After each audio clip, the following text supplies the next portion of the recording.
chosen few, they track us down, tempted by the sound. It's friendly fire, but it's dangerous. The fear that stares, always watching us. Could you feel it coming? Could you feel it coming? Oh, could you feel it coming? Could you feel it coming? Oh.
tonight. Too much is never enough. No, it's never enough for me. Oh no. Too much is never enough. No, it's never enough for me. Oh no. It's close enough to touch. 'Cause too much is never enough. Oh no. It keeps breathing me alive. It's the only thing I need to survive. It keeps breathing me alive. It's the only thing I need to survive.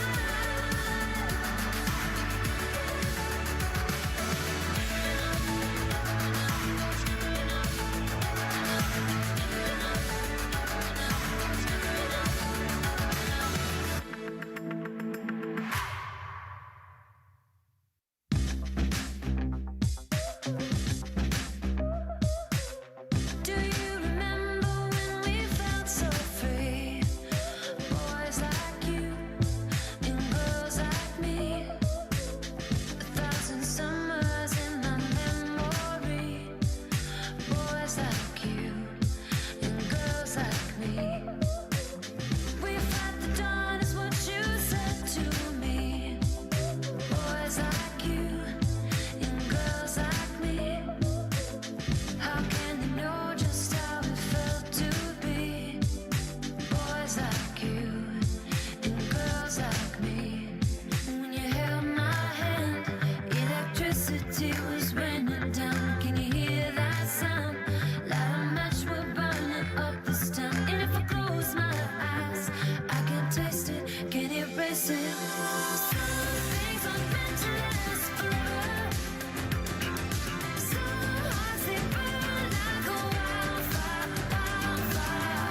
Keep pushing like a set free. Some things you can't release, burning, burning like a wildfire, wildfire. We live forever in my fantasy. Boys like you and girls like me. Can't find the words and I can't escape it. Boys like you and girls like me.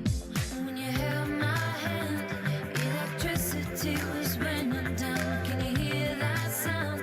Like a match we're burning up this town. And if I close my eyes, I can taste it, can erase it. Some things aren't meant to last forever. Some hearts they burn like a wildfire, wildfire. Some hearts aren't meant to last together. Some hearts they burn like a wildfire, wildfire. Keep pushing like a set free. Some things you can't release, burning, burning like a wildfire, wildfire. Keep pushing like a set free. Can't stop the memories, burning, burning like a wildfire, wildfire. Another time, another place. See your eyes on a stranger's face, and I'm frozen. How could we know? How could we see how beautiful that this could be? I'm frozen.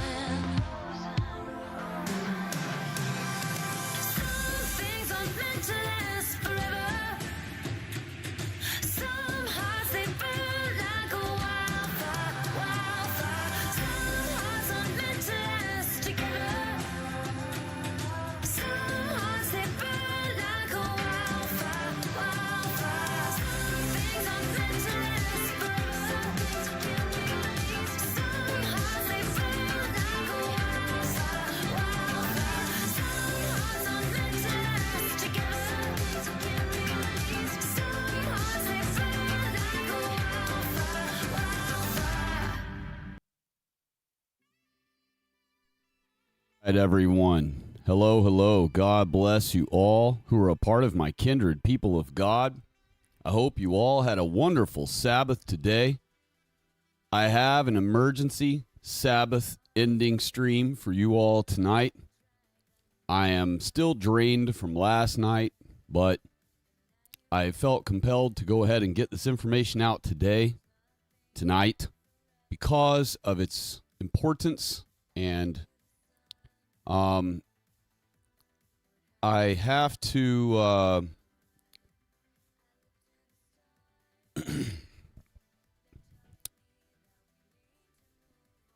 I have to first set this up to explain what's going on here and what the title is all about. For the last 10 to 12 years or so, since I've been on to the Jews, at first I blamed it on Zionism specifically, right? Because that's what everyone is first duped into blaming when they first discover that the Jews are behind all of these things. And as we discover that, as baby truthers, and granted I was an advanced truther by then, but I was still a baby truther concerning the Jews, which means really, even though I was an advanced truther in many things, I was still truly a baby truther. Until you understand the who's who of your holy Bible, you remain a baby truther. And so I hadn't fully come to the truth yet. But what I had done is I had figured out that the year since creation week was able to be pulled up on Google just by a simple Google search. And I could show you that now, but since I am already set up on a display here, I'm not going to bother with that. But any of you can get on Google right now on another tab, and you can type year since creation week, and that's all you have to put. Just put year since creation week, and it will immediately pull up that we are in the year 5786. And it does so because it's going by the Jewish calendar, okay? Now, I understand that the Jews are our enemy, but I also understand that because they're our enemy, they would want to keep very close tabs on how exactly much time they have left until Christ's arrival, so that they can precisely calculate tactically what they want to do to white people along the way leading up to Christ's arrival. Remember, this is the end of their anti-white party. The minute Christ arrives, their anti-white party comes to an end forever. So, knowing that, I always assumed, wrongly, as it's looking like tonight, that the Jews would keep very close tabs, more close tabs than any of us would, because after all, they keep closer tabs on our identity. They keep closer tabs on what our Bible says than we do. Because they have cucked us away from our identity, we don't even pay attention to, the specific details, the fine little details, the minutia of our faith and its prophecy. And so, knowing that they are our enemies, and knowing that they would want to always have tactical knowledge and tactical advantage over us, I assumed always, and it's looking like now wrongly, that they would be highly accurate, more so than even Whitey would, since we don't even bother paying attention. And I went by that concept, and it seemed logical because, after all, if your enemy only has a certain amount of time to work against you, and they have a definitive deadline when their chances of destroying you are over with for good, it's logical and reasonable to deduce that their timeline would be kept as accurate as possible, that they would not live in any sort of a delusion with themselves. They may try to delude others. They may try to throw us off, which it looks like they have been successfully throwing me off. And perhaps that was their goal with this. Perhaps all along they've been knowing what the real year is, and they've simply kept people who might awaken to the truth about them to go look it up on Google. They would see, we have 214 years left. Aha, okay. And then that would keep white people duped like even myself, who are aware of the Jews, aware of who's who in our Holy Bible and the whole thing. It could keep even the very elect fooled, which is us, by the way. We are the elect. When you read in the Bible that the strong delusion fools even the elect, most people think that that means our politicians. But our politicians are not duped, and they are not the true elect. The true elect, your Holy Bible has told you all throughout, is God's special creation. The elect means white people. So the strong delusion that is talked about in Revelation that will overcome even and fool even the very elect means white people. It will fool white people.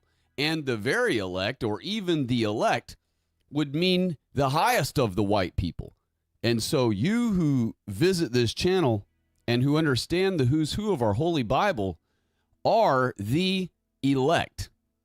You are the highest of the elect. You are the highest in status of white people, because all of the white people who do not know our identity are beneath you in hierarchy of white people.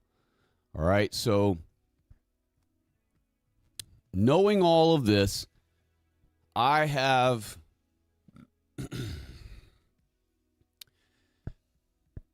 discovered today, through some arguing with Google AI about another topic about the Jews, I stumbled back into the calendar with them and with Google AI. And I was corrected by AI about the Seder Olam. And the Seder Olam is a declaration by a random stupid-ass rabbi in the 2nd century, about 150 years after Christ left. And what he did is he compressed, and I will show you here, and I know a lot of you may already know this, but I am only just coming to this knowledge. For some reason, it has escaped me all these years. They compressed the Byzantine Empire down to only a handful of years. They knocked basically 163 years out of it. And I always knew that there was a change in the calendar, or that there was an accusation of a change in the calendar, but it's always blamed on the Gregorian change. It's never blamed on the Jewish change. And the reason why is because the Gregorian calendar is only changed by 10 days. It's not changed by years, and it never changed its day of the week. So it just changed a number date, but it maintained the day of the week, and it maintained the year and the month and the everything. And so I always dismissed that, as anytime I heard about people saying, yeah, but the calendar isn't right anymore and all those things, I always dismissed those claims, because 10 days is it's just a non-issue. All right, years would be one thing, but 10 days is a non-issue. However, this 163-year discrepancy between what I have been teaching on my channel and what actually appears to be the correct thing is a new revelation to me. And so I'm going to scroll on down here and let you see what this is saying. Now, it's saying that of the Hebrew calendar, the 6,000 years could potentially be 64 years away. But in fact, I have much more obvious news for you than that. And again, I say the word obvious because this should have been obvious to me all along. I don't know, honestly, why it wasn't. So I'm showing you here things that are not part of the discussion I had earlier. These are new things I've went on to another Google AI where I was already talking about and already had the Jews admitted that they are Esau. I went back to that conversation, the one I showed you last night through the stream, so that I could maintain this Google AI's consistency, because, as I will show you here, I started another tab right beside it and simply asked, are white people God's special creation in the Holy Bible? And what does it say? No. The Holy Bible does not identify white people as a special creation. But meanwhile, on this Google AI that I had done a whole conversation before that, it admits all of it right here. And I even told it to store it as its memory so that it could recall it for anyone else who ever asks, but it did not do so. So, let me move on down here. I'll leave it here for a moment, let you see this, but this is actually also not totally accurate right here, what you see on the screen. Though some of it is, but it's not, and I'll show you why in a minute. So let me just say real quick, though, that to get to the nitty gritty here, it looks as though the year 2033 is the arrival of Jesus Christ, y'all. And I don't know how I never thought of just adding 2,000 years to the 33 age that he was when he gave his sacrifice on the cross. That would bring us to the year 2033. And there are many people who have gone only by that and have been anticipating the year 2033 all along. But what I did not know is, and I discovered today through this discussion that I am not showing on the screen, but now you see that it is part of the discussion on this one, is that Google AI told me that NASA follows the year 2033 based on the blood moons and eclipses that have been documented by the Babylonian text that was discovered, however long ago. This Babylonian text confirms that the empire, the Byzantine Empire, actually lasted 200 years, not 36 or whatever small amount of years it was that the Seder Olam of the Jews declares. And by the way, I want to remind you that it was written, here's the Seder Olam. And so it has Rabbah after, but really this is the primary name of it is Seder Olam. And so this, and I'm saying, I may be saying the wrong empire. Maybe it's not the Byzantine Empire, but it'll explain it here in a minute. But basically, if you reverse all the way back and review Babylonian and biblical confirmation, there was a blood moon and an eclipse at the same time that Christ gave his sacrifice. That brought it to the 40th blood moon eclipse, right? And so, or 40th eclipse, or 40th blood moon, 40th Jubilee. And so the 70th Jubilee is supposed to be when Christ arrives, or 7 years after it, I should say. And I'm sorry that I'm not prepared, and I'm giving this to you in a bunch of just all over the place explanation here. I apologize, because I'm only just now discovering all of this, and I just wanted to start a stream since it was about to be 10 o'clock to go ahead and just blast all this out here to you all as have discovered it myself. So here we go. Let me let you read this real quick. The missing years and the Persian gap. Okay, it's the Persian Empire, not the Byzantine Empire. My bad. Okay?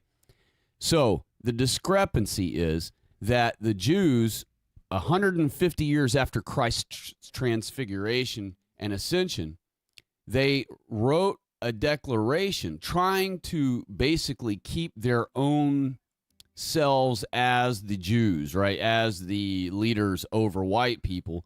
They came up with this idea to compress the Persian Empire's rule, the period of its rule, down to a very short period of just 34 to 52 years, rather than the 200 years that it lasted. And what that did is that allowed them to not, and it's going to explain it right here. What that did is that, well, no, it isn't actually explaining it right here, but it will explain it later. that what they were doing is they were trying to get rid of Jesus's prophecy in Daniel 7:9. And so by compressing by declaring that the Persian Empire, was only 34 to 52 years long, that shifts, it stretches time, and it shifts the first destruction of the temple away from the time that Christ declared it would be. And therefore, that would make his prophecy incorrect. Therefore, that would make him incorrect. Therefore, that would make him not the Son of God, obviously. So it makes sense that they would stick with this story and force Google to, anytime you Google what year we're in, to go by this Seder Olam claim rather than actual historically documented eclipses and blood moons. So if we ignore the Jewish claim that has already been debunked by Babylonian ancient texts written in BC, way before the Jews made this claim of the Seder Olam, then what that does is that puts Christ's arrival at the year 2033. And what that does is that puts the year 2026 as the year of Jubilee, the last Jubilee, the very last one, y'all. And it also makes this last 7 years from right now to 2033 the years of Jacob's trouble. So Jacob's trouble officially kicks in 3.5 years. What this year is going to be, I'm going to let you read this real quick, and I'm going to get down to the good stuff. So have a read if you like, pause and have a read or whatever.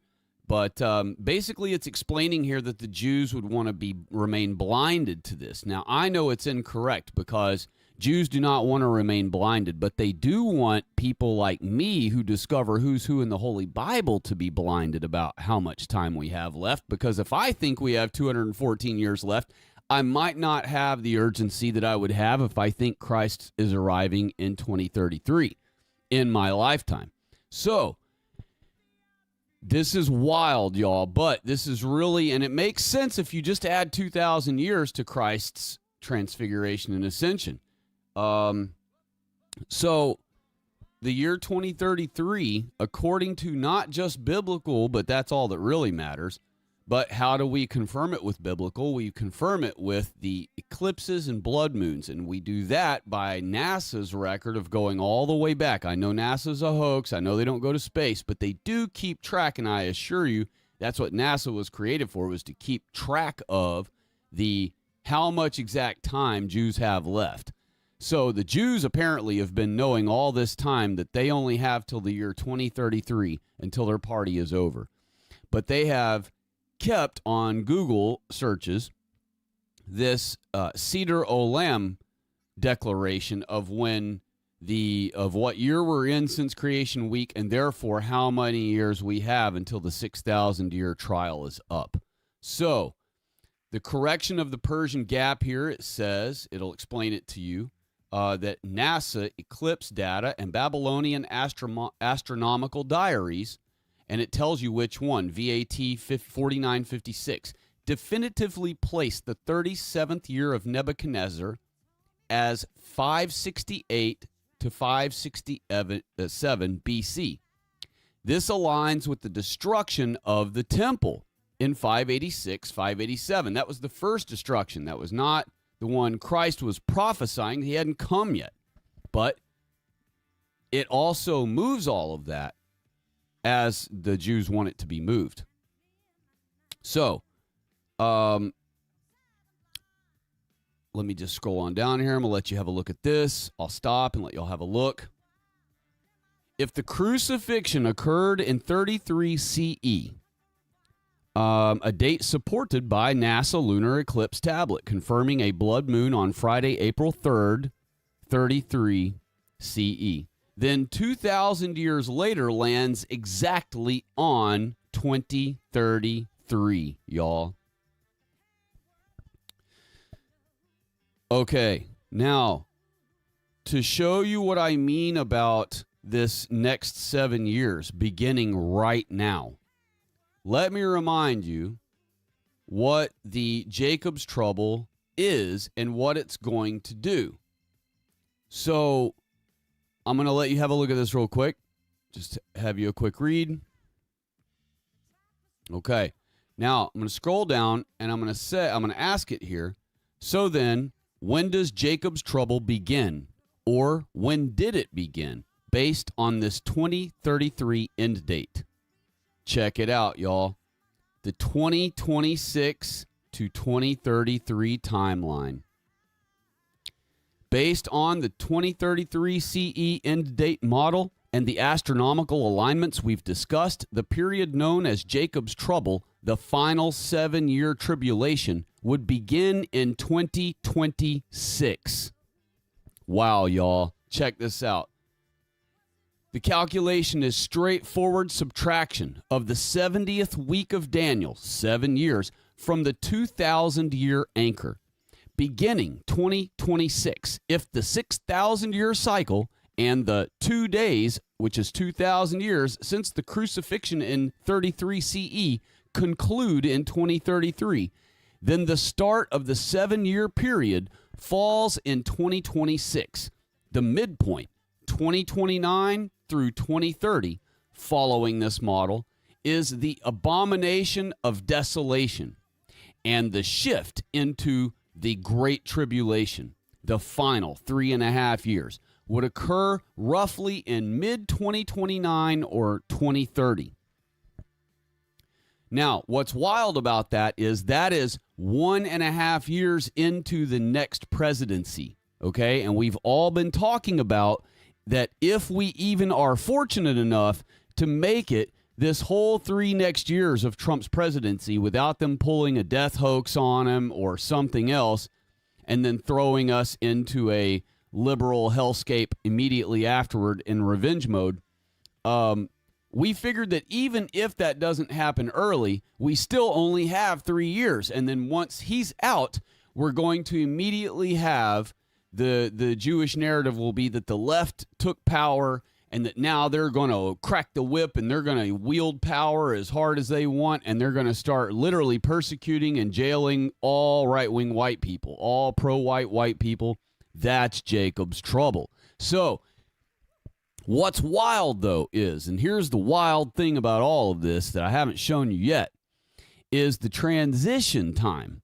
So remember, the Jews are being exposed right now all over the place. They're being talked about like hotcakes all over YouTube, all over TikTok, all over X, all over every major social media platform. The Palestinian thing is what has all of this heat and all of this negativity and all of these spotlights being shined down on them. But what's going to come of this is I and others like myself are going to start pushing that Jews are not Israelites, like I tell y'all all the time to be saying in the comment section of videos talking about Jews and streams that are talking about Jews. This is the year, y'all. And so I'm making an announcement now that I am going to go spend my own money. I'm going to look into a place. I'm going to try to find a place either online or local to where I live. The weather's not good now, and it's going to get even really bad. It's going to get really bad again. So maybe I'll just find somewhere online, but I'm going to find somewhere to start making a bunch of decals that say Jews are not Israelites. And I'm going to start putting them everywhere. I'm going to have one on my vehicles. And that may get my vehicles damaged, but whatever. I'll put some cameras all in them things, man. And when I park them out in public, I'll make sure the cameras are rolling. But we need to start pushing that Jews are not Israelites everywhere. We should have been doing it all along. I've been doing it all along. I've been asking you all to do it all along. So we need to all be doing it all the time. And what's crazy is the wild part of all of this is the very first year of Jacob's trouble is supposed to be the year that their mask comes off. In other words, that their identity of claiming that they are the Israelites, this year that we are starting right now, is supposed to be the year that all is revealed. And guess what just happened this year? Just a month ago, the Epstein files were released.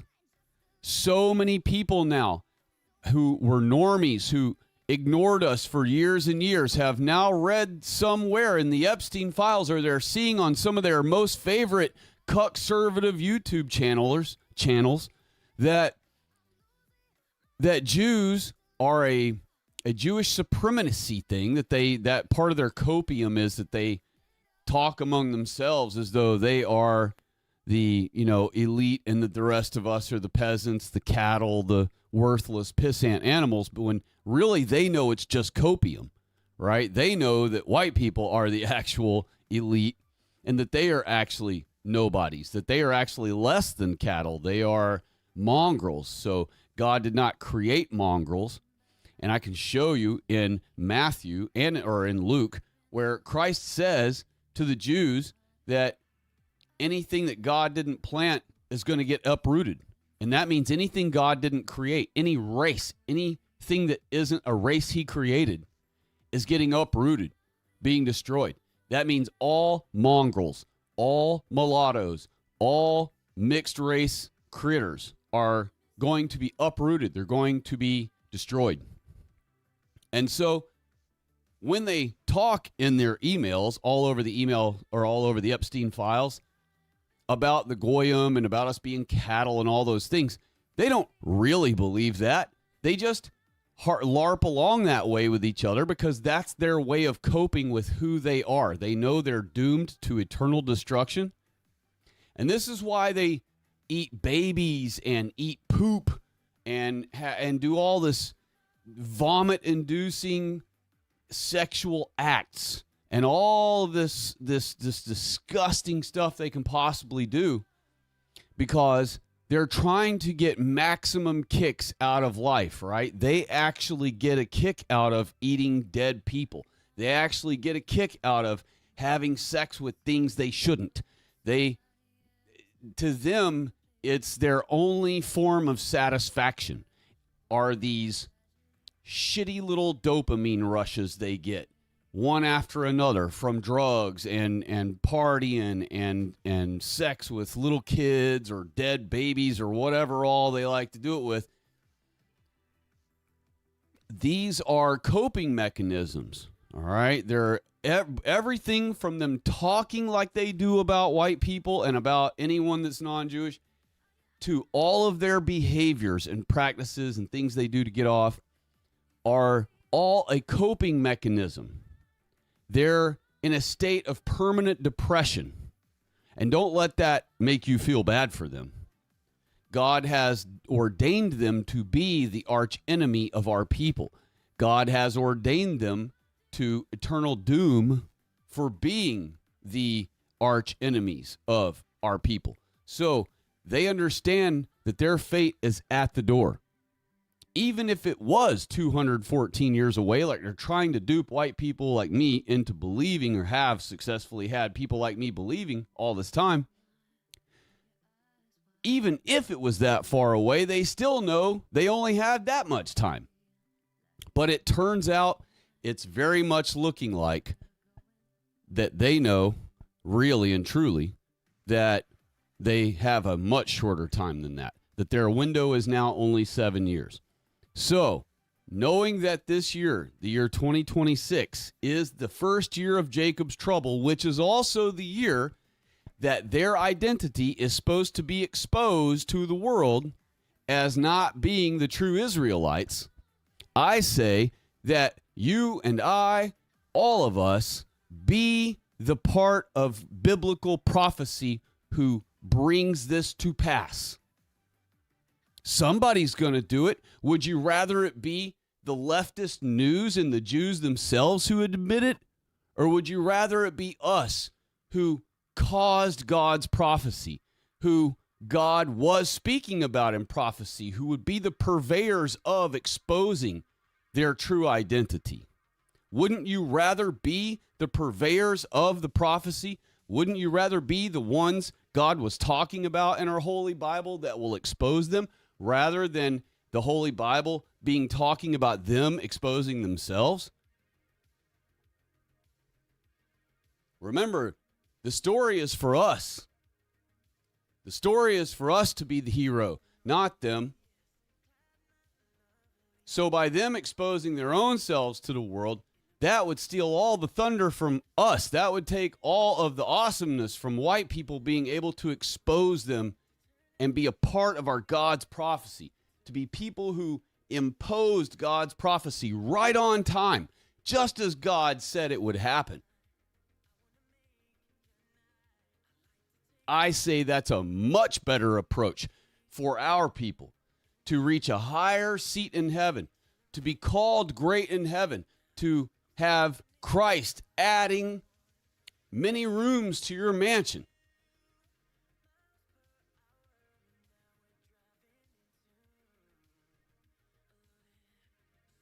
So I'm just totally blown away by this revelation I've had today. And of course, it came to me on a Sabbath. Hallelujah. And I did discover it before the Sabbath ended, and I had to prepare myself as best I could mentally to try to go ahead and do a stream by 10 o'clock. But this is the year, y'all. This year, not next year, not 10 years from now. This is it. It's this year. This year, the one we've been talking about, how every white person's been talking about how we're going to go hard as you know what, hard as we can possibly go this year. Pedal to the metal, every white person. And thank you to all of the pro-white people on YouTube who have been going pedal to the metal this year. And I have a lot of names that come to mind. But, and I haven't said them like I said I would in other streams. I forgot to get to that. But I don't have a list made, but just off the top of my head, some of the ones who've really been being super based this year. In fact, I would say the MVP of the year so far, in my opinion, has been LP. I think LP has grown the most in the last, say, 2 years, but certainly in the last 1 year going back. LP, who is iHypocrite on YouTube, has become more and more based to the point where now he sees anti-white in anything. If it's anti-white, he can detect it. And I absolutely love seeing that from him. I think that's just fantastic. And he has a huge reach. He is connected to a lot of big YouTubers. He has grown in popularity massively over the last several years.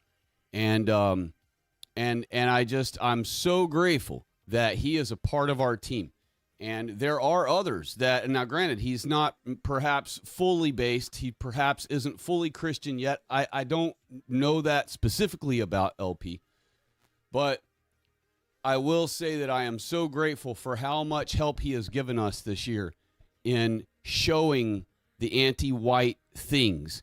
He has exposed so much Jewry and so much anti-white stuff, and he has called them out for being the Jews.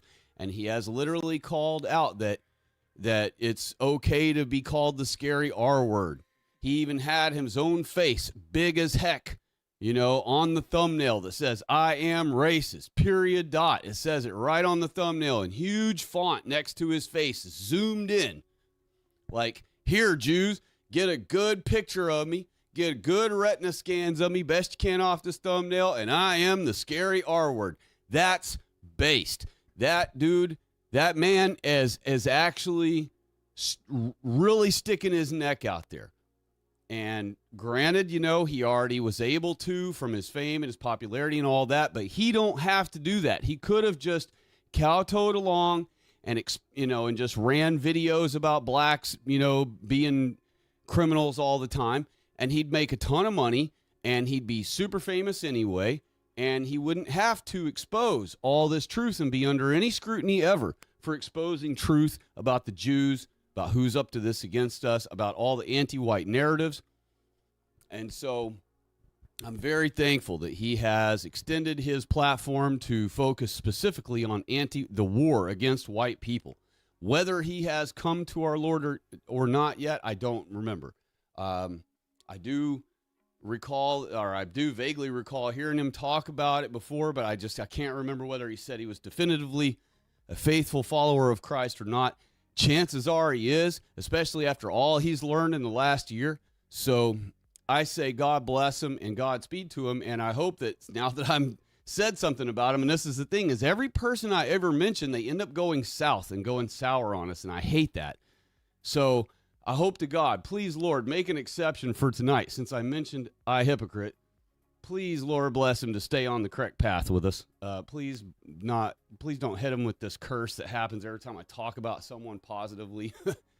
Because what happened a few streams ago, I mentioned Nick Fuentes a couple times, talked about him positively, and then what did he do? He immediately started siding with Epstein and saying Epstein's cool and free Epstein. He's got all of his groypers saying Epstein's got aura now and all this garbage, glazing the dude. And of course he's doing it just to be counterculture to, those of us who are making a huge deal about the Epstein files. And he's got his own agenda as to why he's doing that, or he's a paid shill from the Jews, one or the other. But either way, he was doing great. He was pro-white, he was da-da-da and all the stuff. And the only problem he really had is he was still collaborating with Brownoids. And so that was my main peeve I had with him, that and the whole Catholicism garbage. But I figured over time we'd be able to get him to see, if he's a 3-digit high IQ guy like he perhaps thinks he is, I figured over time we'd be able to get him to see that, hey, the Jews have controlled the Catholic Church since almost its inception. They commandeered it almost right away after Christ left, and it's been in their control all along. And here's all the proof of all the anti-white stuff they've done all along the way using the church to do it.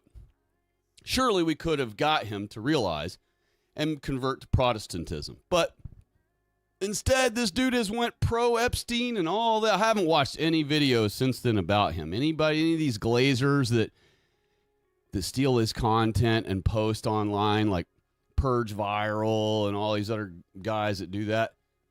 I've been purposely ignoring all videos that have Nick Fuentes mentioned in the title or the thumbnail. I don't want to hear anything he's got to say anymore.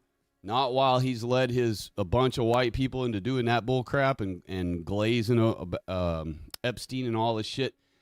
It's not even cool for a funny joke. It's not like the me mum. Okay, this piece of shit and those wicked individuals of his really have raped and murdered and tortured and done gruesome things to who knows how many hundreds or thousands of white children and white girls. So, and white boys for that matter. So I don't want to hear, we're just counterculture and get over yourself. Oh, we're just joking around to piss off the opposition. Get over yourself. No, that's not an approach that needs to be taken. That was a stupid maneuver. And so I disavow him for that. But hopefully LP will maintain on the right course. I'm very pleased to see how based he's become in the last 2 years. It's really awesome to see, and especially in the last year, he has really ramped up his efforts. And now in 2026, man, he's really been going full speed. So God bless him, and thank you to him if he ever listens in. In other news, I visited Arval's video conference today. He has an annual conference about his intentional community and everything. And while there was a great lineup of speakers and all of that stuff, I attended for many hours. It was a long session today. It only finished, a couple, 3 hours ago, and it began at about noon. So it was a many hour thing, about as long as one of my streams, probably about 6 or 7 or 8 hours. And while there was a lot of good information, there was a good little amount of collaboration and things between people to get to, learn about new organizations in other countries, which don't really help us here. and whatnot, I found it to be not that useful for Christian nationalists. This country was founded as a white Christian nation. It wasn't founded for paganism and pagans and all this stuff. And I knew that Arval was not Christian. I knew that they leaned more toward the whole pagan thing, trying to get all the way back to our roots, they think. But I have to just respectfully disagree with their whole paganism thing and everything. And so I won't personally be involving myself any further into or looking further into RTTL. I do wish them well, but and I hope that they are successful in maintaining their own all-white community, and I would love to be a part of it. But I demand that our country return to white Christian nationalism, white Christian fascism, and paganism has no place in our white Christian country. So I can't be a supporter of that, knowing that even though they welcome Christianity does not yield to paganism, and it doesn't live side by side with paganism. It doesn't walk hand in hand with paganism. And so even though they are our people, we are going to have to maintain a division between the ones who will not yield to our Lord Jesus Christ and will not help us reestablish our country as it was intended to be. Freedom of religion in our founding documents only means freedom to practice whichever Protestant, pronounced Protestant these days, but it's a Protestant of the Catholic Church. Freedom of religion means a white man, not a Jew or a Buddha, Asian, or an Arab that's Islamic. A white man can come to America and he can practice whichever Protestant Christian religion he wishes. If he decides he wants to be a Lutheran and practice worshiping God at a Lutheran church every Sunday instead of on Sabbath, well, he's free to do that in America under freedom of religion. If he wants to come here, or if he's born and raised here and he finds himself to be a Mormon born and raised and wants to maintain that the rest of his days, that's what freedom of religion means. That you can come here or be born and raised here and be a Mormon, a Lutheran, a Calvinist, an Assembly of God, a Baptist, Seventh-day Adventist, which would be your more recommended one. But they are fully commandeered now and multi-culti hellhold, so you can't really use them yet. It means you can practice any of our Protestant denominations as a white man. That's what freedom of religion means, and it does not mean anything else. It doesn't mean Jews are allowed to come here and worship Judaism and worship Q, which is the name of their god. A lot of people don't know that. And that's why I used to tell all the Q-turders all the time. Like, Q is literally the Jews, one of the names of the God of the Jews. Q is one of his names. It's spelled Q-O-S, but it's actually just pronounced Q. And that was the original Edomite god. That was their original name for their, not the original, but while they were called Idumeans, while they were called Edomites, that was their god. So actually, it was their original gods, the name they had originally called Satan, called Baal, called Remphan, called Moloch. They first originally called him Q, and it's spelled Q-O-S. And that is the Edomites' original god. So, I just wanted to get this information out tonight because of its importance, because of its severity. And look at the timeline of things. It's very interesting. You know, I've been telling people for, multiple streams now, multiple videos, several years in a row now, that there is no way that non-whites could maintain the attack and ruin and degradation and depopulation of white people like they currently are, at the rate that they currently are doing so, without white people being completely eliminated by probably the year 2030 or 2035, right? And by the latest, maybe 2050, I was saying. And that knowing that, there is no way that non-whites and Jews would be able to maintain our earth all the way until this 214 years we have left would be complete. Even if it took 35 more years to wipe out white people, that's still 180 something years or 170 something years that they would have to maintain this earth being in control with only non-whites to keep the infrastructure and the power on and the water flowing and the sewer being cleaned. And so that's just not possible for Jews and non-whites. It's absolutely impossible for them to maintain our earth for 170 something years without white people here. So, and that would have done away with God's prophecy, because after all, if they got rid of all the white people by, say, the year 2050 or 2040 something or 2060 something, well, the end of time wasn't supposed to be, according to what I thought and what they've been telling everyone, and not till 2240. So they have plenty of time to, rule the world for a couple hundred years after wiping us out. Almost a couple hundred years, 100 and something years after wiping us out. There is no way the earth, in just 5 years of no white people being in control of the world, the entire world would be in flames. The entire world. I'm telling you now, it would be in flames, the whole thing. So I knew, based on that fact, that there's no way that that could be possible.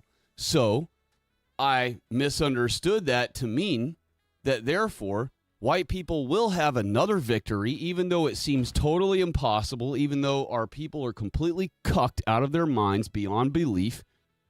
It certainly appeared to me as though we will have another rising up.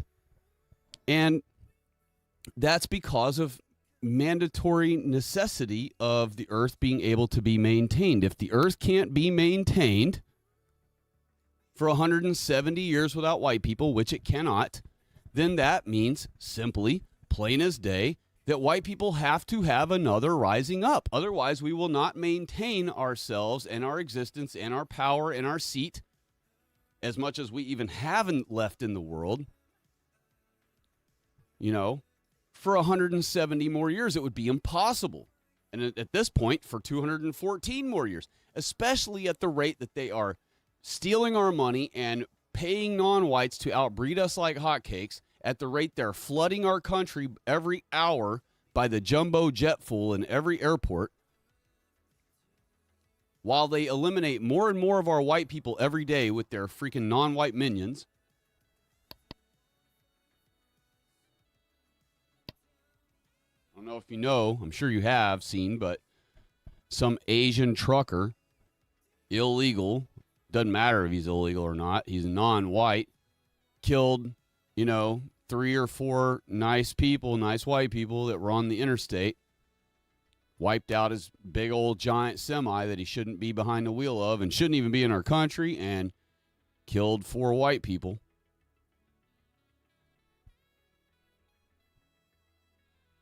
And I mean, on and on it goes all day. There are so many white people killed every day that we don't even hear about. Every day. They don't make the national news. The cops found them, and it's Newberry, Connecticut, or it's, Plainville, Texas, or it's, Walla Walla, Washington, some little towns. And the cops go in and they find a dead white woman, and it gets reported on the local news, but it doesn't make nationwide news. They just hush it away. Think of all the black-owned or black-controlled places. Think of all the white people murdered in those places that never, ever get reported. Not a single one. When white people get murdered, especially by blacks, in a black-controlled city or a black-controlled county, which is a whole bunch of them now, by the way, in our country, that none of those murders are being reported, and none of those rapes by blacks attacking white women are ever reported. You can set your watch to that. And on top of that, they're not even charged. So there's nothing to report. Once they find out the perp was black, They just don't even bother charging them now. It's much cheaper to do that than arrest them and then put them through rigmarole only to free them later. That leaves a paper trail of them using gross abuse of power, which is against the law for them to do, even though they don't have full immunity. If they use gross abuse of power, which that's what that is, to just free blacks because they're black, well, that's a jailable offense for them. They don't have immunity from being, they're not immune and they're not allowed to do that. They're not immune from punishment if they do.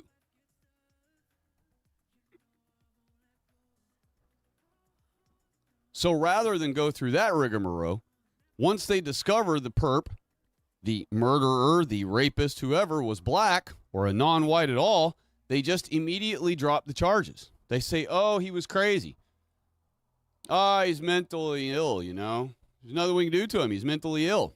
Trump was just playing that whole game, running cover for blacks on the news, saying, you know, look, they send their mental institution patients here. There are no mental institutions in third world countries. Every third worlder in the third world countries belongs in a mental institution compared to being here. They're normal in their country, but here, any of them appear to white people as they belong in a mental institution. The reason why is they don't belong here.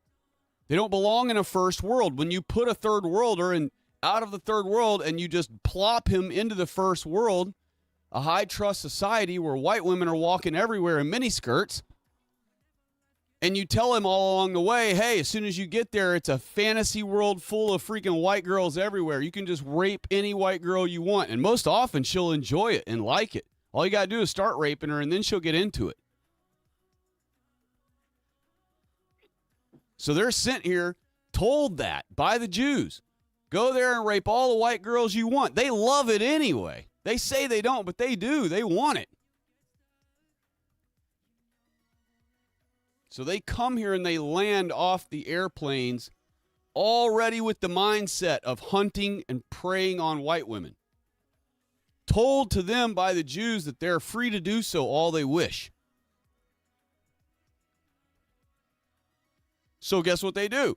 Within the first few days of being here, that's immediately what they do. It's immediately what they do. And then they're freed for it.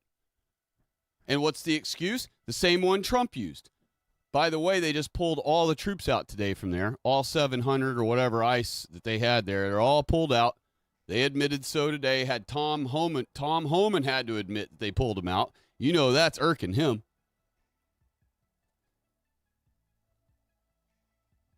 Because whether Tom Homan is full of shit or not, I think he actually would like to see the country be ridded of non-whites. I think Tom Homan is almost as based as he portrays himself to be in pressers. But he knows he doesn't hold ultimate power.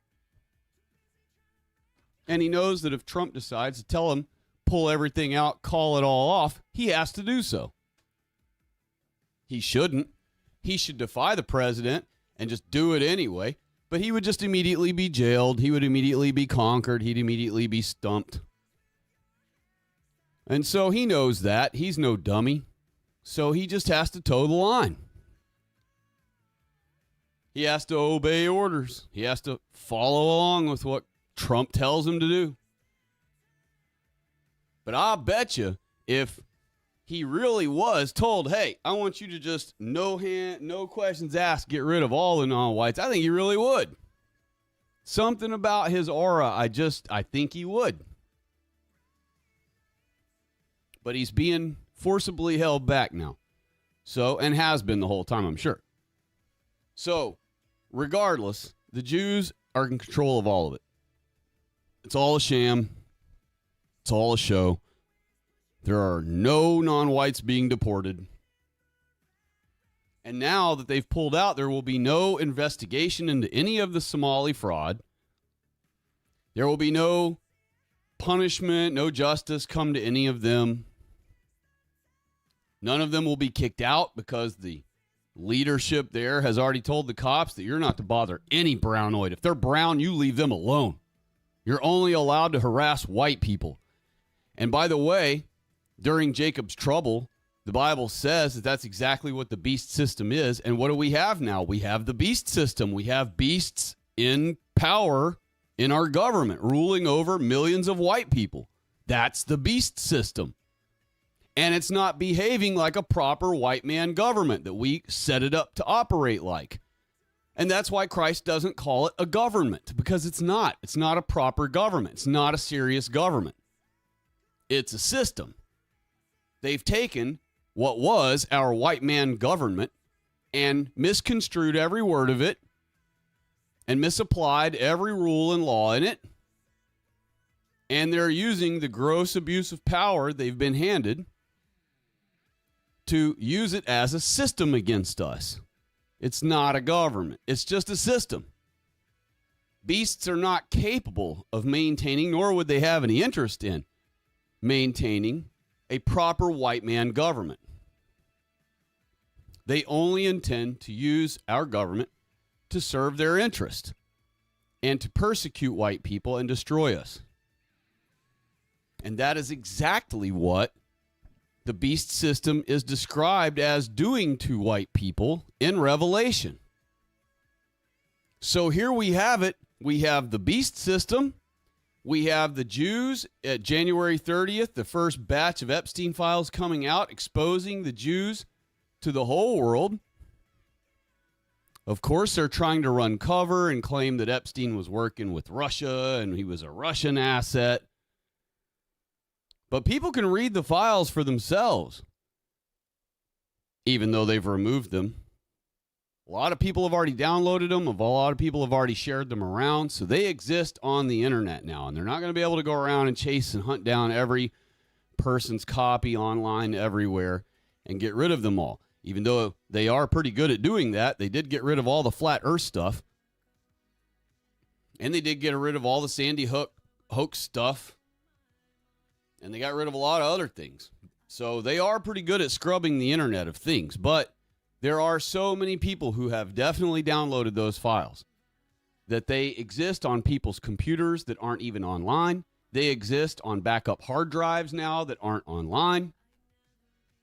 Smart people know who want to download it, to download them right away and transfer them to something that doesn't exist online. Some hardware device, a thumb drive, a hard drive. And so they exist all over the country now, all over the world, mind you. There are people in Europe, all over Europe, that downloaded and saved those files. So the truth is out now, right on the year that it says that the beginning of Jacob's trouble would start. And if you follow the eclipses and the blood moons, 2026 is the first year of Jacob's trouble. The first of the final 7 years until Christ's arrival. If this is true, y'all, we may all be alive to witness Christ's arrival. Could you imagine the implication of that? Could you imagine the amazingness of that? Now, keep in mind, there have been date setters all through the past. We have the Millerites, who became the Seventh-day Adventists, who had their great disappointment in 1844, and then they had another great disappointment in, I think, 1884.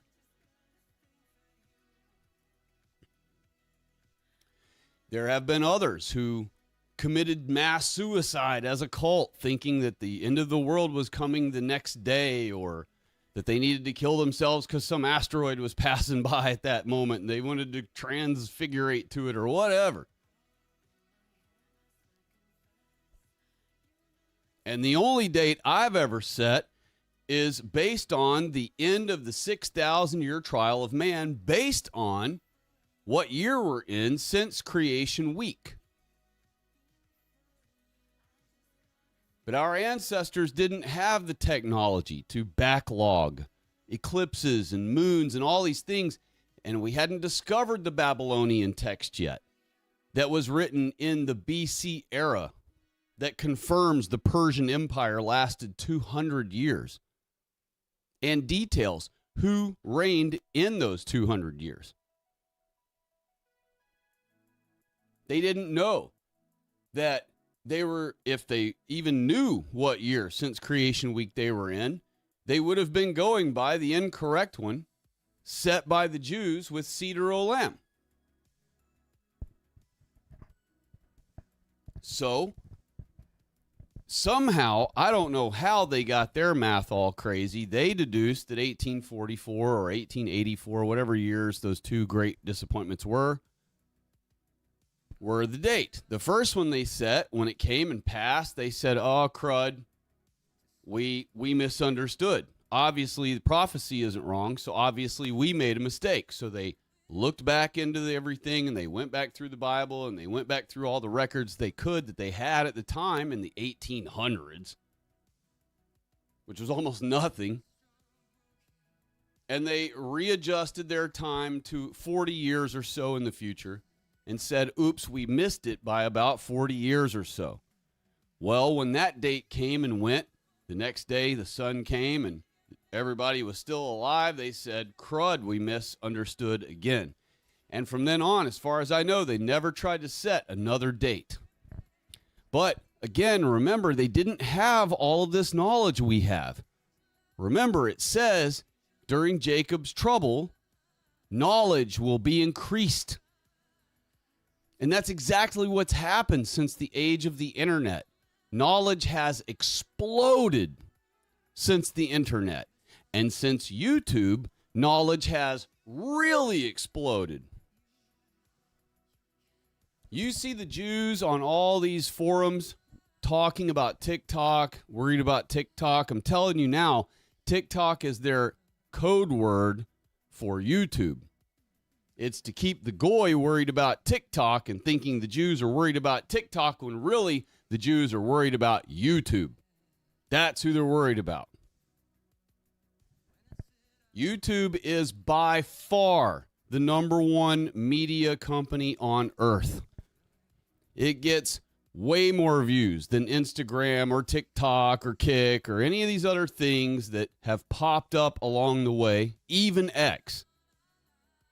YouTube gets by far more reach worldwide than all of those things do. And it gets more watch time than all of those things do, by far. Even if you were to Google AI and it tells you something different. Because after all, the Jews are who are in control of what Google AI is going to tell you. I just showed you earlier in the beginning of the stream that if I straight up ask Google AI, are white people God's special creation in the Holy Bible, it says no. Bang! First word it says, no. And it doubles down with the rest of the sentence. So the Jews have Google pre-programmed to be anti-white, to lie right to your face. And so someone like a based person like myself goes along and hops on Google and types in what year is it since creation week, it's going to say the wrong one. You're looking for the end of the 6,000 years. You do the math. You're like, okay, 214 years and Christ arrives. And so logically, the Jews can't maintain control and destruction of white people at the rate they are right now. White people wouldn't make it anywhere near 214 more years. There's only 7% of our world population is white people now. 7%. Keep in mind, before World War I, white people were 30% of the world population. 30%. A third of the entire world was white people. The whole world. Imagine that. And in just my lifetime, when I was born, white people were 30% still. Maybe not, because of both world wars in Korea and Vietnam have happened. So maybe white people were down to a quarter of the population, but 25% is still huge, huge compared to what we are now. We're a third of the population we used to be. Less than a third of the population that we used to be. thanks to all the wars the Jews have waged against us. And now they have Ukraine wiping out a lot of white people. And they wiped out all of our elders during COVID. And we'll have many more one at a time of our white people dropping dead just suddenly from their jab because they were willing to take it. So we are down to less than a third of what our population was when I was born in one lifetime, one generation.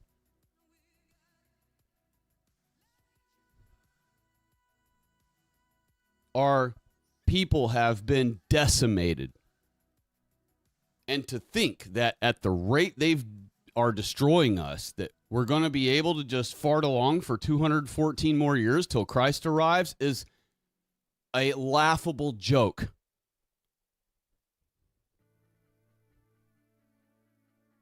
But all along, I've been going by this Jewish lie of Seder Olam, claiming that the Persian Empire was only 35 years long, 35 to 50, when it was really 200 years long, 220 or so.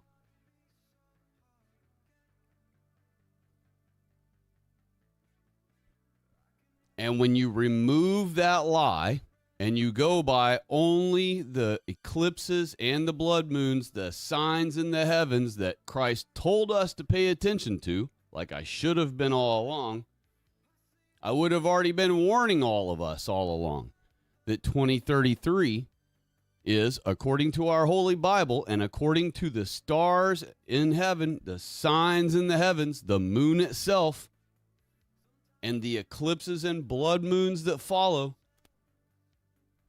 that the year 2033 should be the end and the arrival of Christ.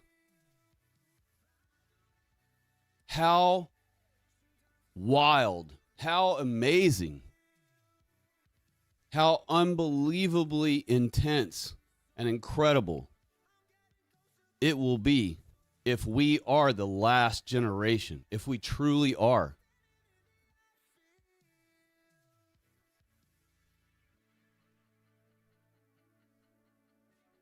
You know, Generation X will be the oldest people in 7 more years when Christ arrives. If he arrives in 2033, as all of this looks to be the fact, Generation X will be the oldest people alive. And what's wild is we've always said X marks the spot. We've always used that as our ground zero locator.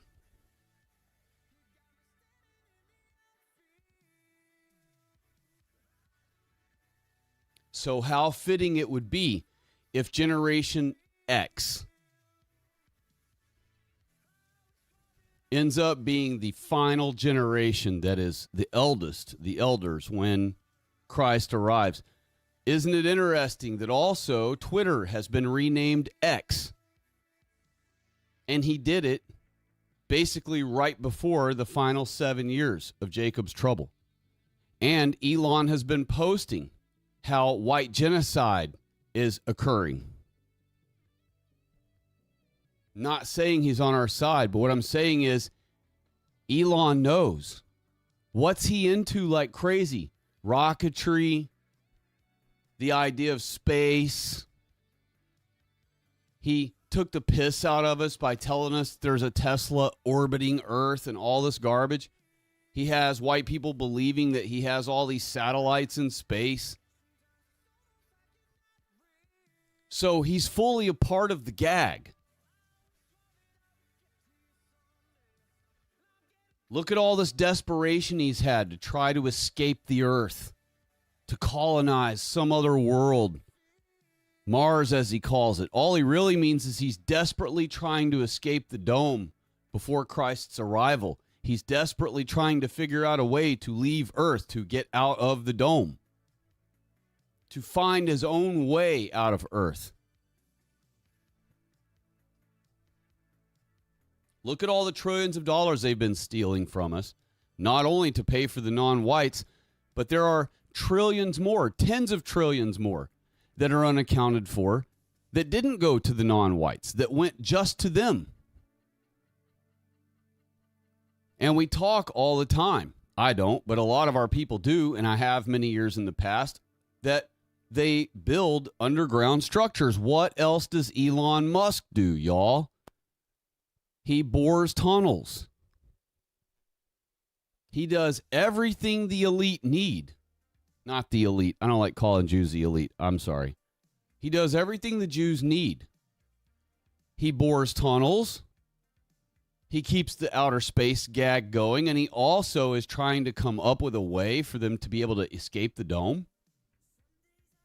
Which means if they escape the dome, perhaps they could escape Christ's arrival and judgment and destruction of themselves.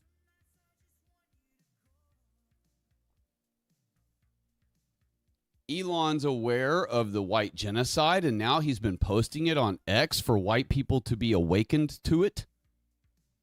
He's literally awakening normies, y'all. Why would he do that if he's doing all of his business serving the Jews? Because he understands prophecy just like the Jews do. Sorry, I've got air building up in me for a burp. He knows prophecy. And so he's making himself be a part of prophecy. He's allowing the white people, he's allowing Israelites to know that they are now under Jacob's trouble. He may even post that someday. He may literally post it. Be on the lookout for a post from Elon mentioning Jacob's trouble. If you ever see him post something like that, then you will know for a fact that he is totally in the belief and understanding that Christ arrives in 2033 and that we are in Jacob's trouble. If he ever posts about that, let that be your absolute notice that he knows and that he's playing into part of prophecy, that he's being a character of prophecy.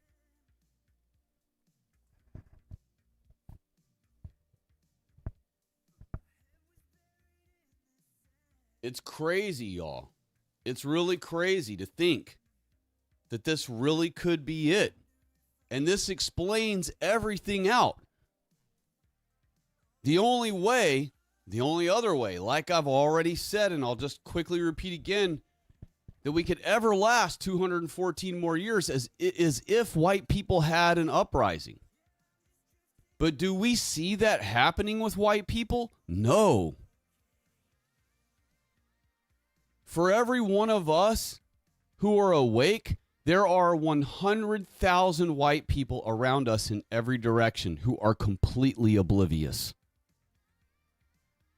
And we are out of time. We're beyond out of time. That's why we've been saying since the beginning of this year that we have to go pedal to the metal, full speed ahead, as hard as we can go. Full mask off, full gloves off. They're doing it gloves off.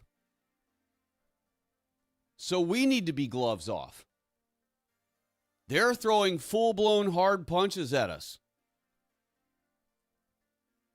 It's time to throw glove off hard punches back. Jews are not Israelites. This is the year, y'all, that the entire world discovers, and I say it by our hand, that the entire world discovers that Jews are not Israelites. This is the year in prophecy where it declares that their identity will be exposed for who they really are. Let's make that you and I who cause biblical prophecy to come true. That literally means that you are one of the saints in prophecy that God spoke about. If you make yourself do this, why do you think Elon's doing it? He hasn't come out and said Jews are not Israelites yet. That would get him all of his funding taken away. So he's not going to say that. But he is going to start sending hints, I think. Since he's already started admitting that white people are under a genocide, I'm almost willing to bet a whole week of my paycheck.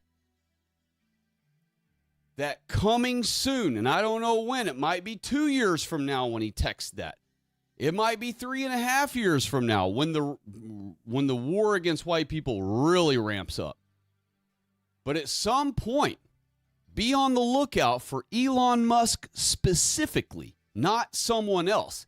He himself will mention Jacob's trouble in a tweet. Be on the lookout for it. I'll bet you it's coming. Because he knows. And that's why he's posting what he's posting. And he can't say that Jews are not Israelites, but if he points out Jacob's trouble, and then white people who follow him are like, wait a minute, he's always talking about how white people are under Jacob's. And then we're over here exposing to the whole world that Jews are not Israelites, and all of it comes together at the same time. Then millions of our white people will suddenly realize and put two and two together that, oh shit, we're Jacob. We're the ones in trouble, so we're Jacob. The Jews have been exposed this year by all those YouTubers as being not really Israelites. And if they're not real Israelites, but God said Israel would be on the earth until the very end, and that they'd be in trouble and they'd be persecuted by their adversary. Well, the Jews are white people's adversary. The Jews are not Israelites. And the adversary of the Jews are the white people, and the adversary of the Jews in Scripture are Israel. That must mean that white people are Israel. That must mean that white people are Jacob under Jacob's trouble. So, my new revelation for tonight, other than the most important part, my second revelation is a prediction, and it is that Elon Musk will eventually mention Jacob's trouble. You heard it here first, and I'm the only YouTuber you're ever going to hear tell you this in advance before he does so. You will never hear another YouTuber other than myself tell you that Elon is going to mention Jacob's trouble in the future, publicly on X or whatever. And keep in mind, Elon is Generation X. He knows he's a part of the final generation. All of these, like Trump and all of them, they're all going to die before Christ's arrival. So Trump does not have 7 more years. Trump will be dead in the next 7 years. And I can't say how he will die. Have no idea. But he won't be alive when Christ arrives. Why? Because Generation X will be the final and elder generation when Christ arrives. Period. Dot. So all of these, what are mistakenly called boomers right now, they're all going to die in the next 7 years, Trump included. And that includes anyone that's not a part of Gen X. So if you have parents who are not Gen X, if you have grandparents alive who are not Gen X, most of you who have grandparents, your grandparents are Gen X. But if you have grandparents as old as Trump, Trump is not Generation X. And if he is, he's at the very beginning of it. But I don't think so, because he's in his 70s. That's not Generation X. That's the hippie generation. That's mistakenly called the baby boomer generation, which it is not. The baby boomers are long dead, y'all. They're over 100 years old. So all of them are gone. There are no boomers on Earth. And what we have now is the hippie generation. And that was never called anything other than the boomer generation nowadays. But that's a misnomer. Boomers were after World War II. We even had an entire war and another baby boom session between the two. We had Korea. Lots of troops came home and made all kinds of boomed babies afterwards. And then Vietnam happened. And when troops came home, a lot of them had a lot of babies. But Vietnam became the one where Jews started using our own women against us and our own people against us. And they used the hippie movement to shame the troops when they came home. So the baby boom generation for them was not as great. A lot of Vietnam vets came home, And because of all the shaming and conflict between their own women and everything, they managed to only produce maybe 2 children or 4 children, not 12 or 10 like the ones who came back from World War II. And that's the difference. The baby boomer generation truly was a baby booming generation. After World War II, bazillions of white children were born. And those men came home and knocked up their women over and over and over again and had 10 kids, 8 kids, 12 kids.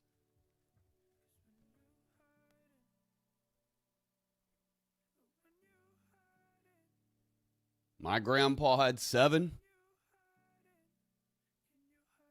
God's number, by the way. Not the number of God. The number of God is 777, but one of God's most important numbers is 7. And so the generation that is alive right now who are the elders are the hippie generation.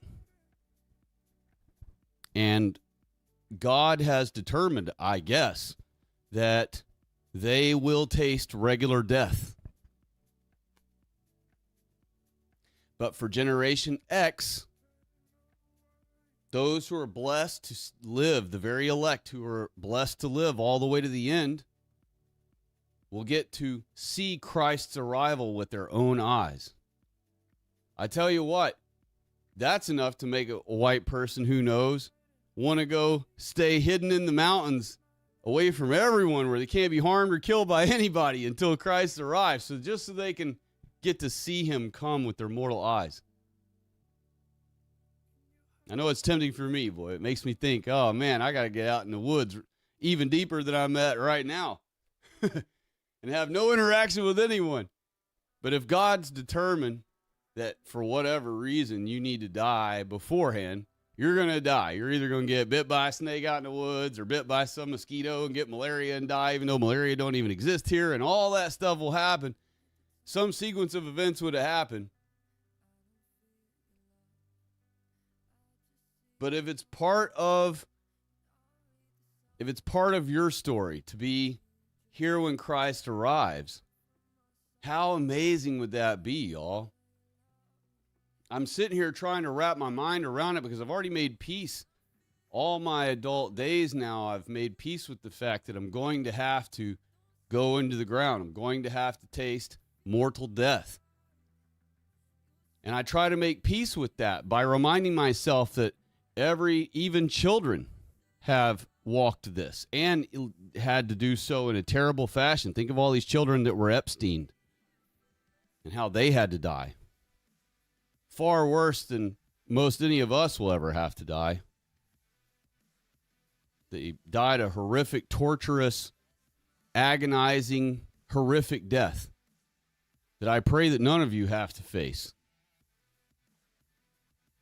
including myself for that matter. But to be the generation who gets to be standing in their mortal body and witness in their mortal trial Christ coming into the clouds,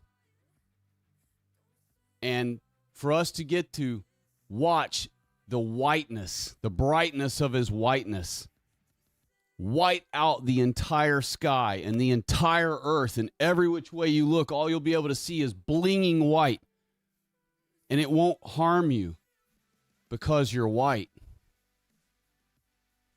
Some spiritual reason God has will protect you.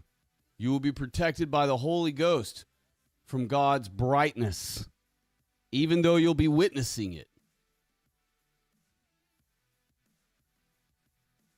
You'll be unaffected by it as far as you won't be destroyed by it. You might be affected by it. You definitely will be, but you're not going to be destroyed. Instead, you're going to suddenly start seeing your loved ones beside you who've been dead for 10 years, 20 years, 40 years. And all of a sudden, once they're all around you, all of us will ascend at the same time together into the sky. And we will meet Christ in the clouds, and we will look down And our Holy Bible says that the brownoids will litter the earth like dung. That's exactly what they're going to look like from the sky, y'all. When you look down and see nothing but brownoids laying everywhere, it will look like turds laying all over the earth. I know that many of you have gotten behind a counter or something who might live in a city and found droppings of some kind of rodent, a mouse, or whatever.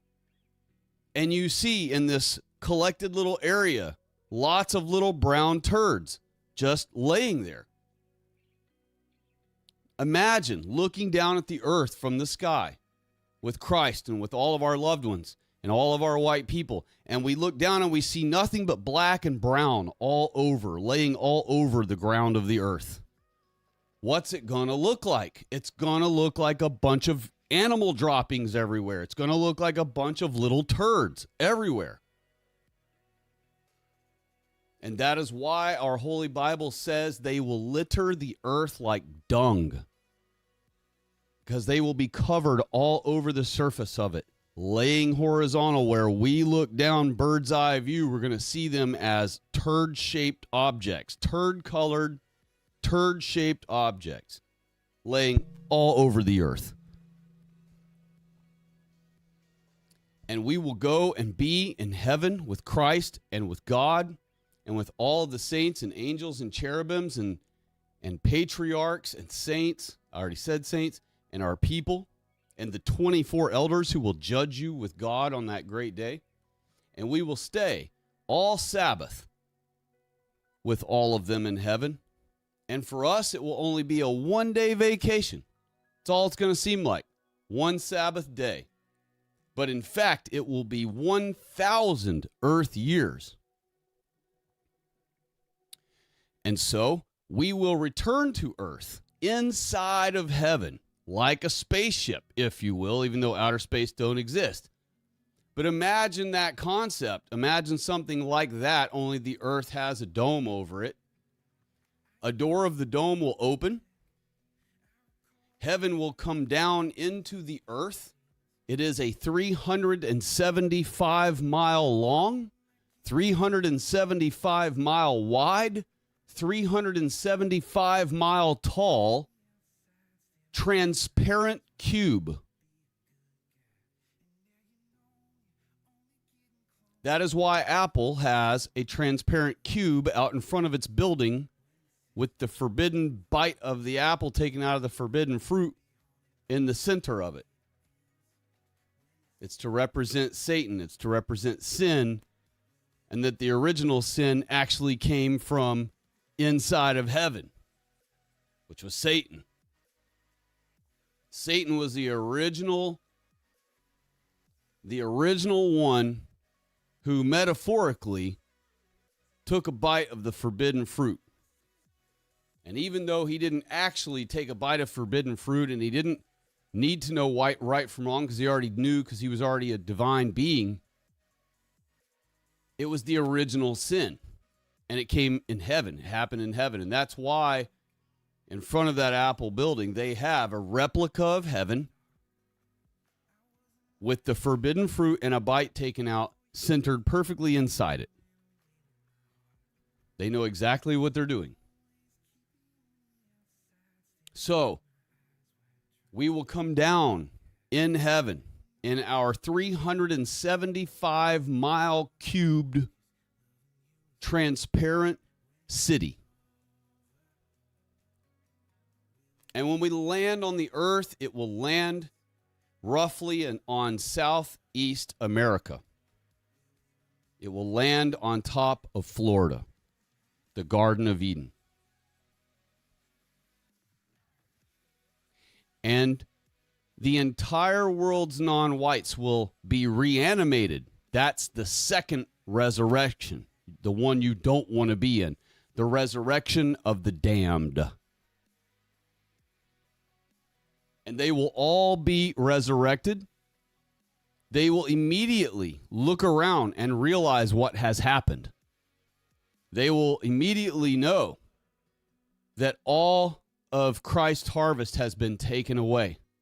They will look around and they won't see any white people. They'll only see a sea of browns and blacks just like themselves, and they will panic. They will realize that they've already been resurrected from the dead and that they are a part of the damned. And they will immediately be alarmed and upset. And that is what will loose Satan. When you read in Revelation that Satan will be bound for 1,000 years, that 1,000 years is the one day that we are all going to be enjoying Sabbath in heaven with God and Christ and everyone in heaven. That's the 1,000 earth years that Satan will be bound.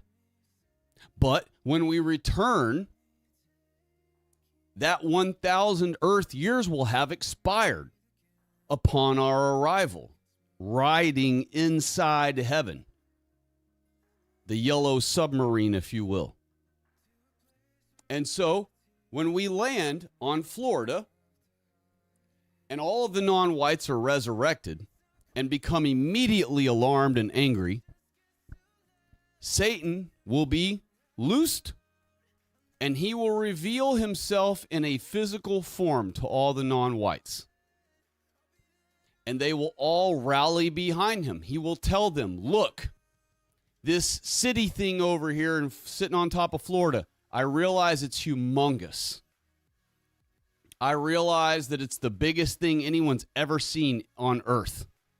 You've never seen anything 375 miles tall from the ground.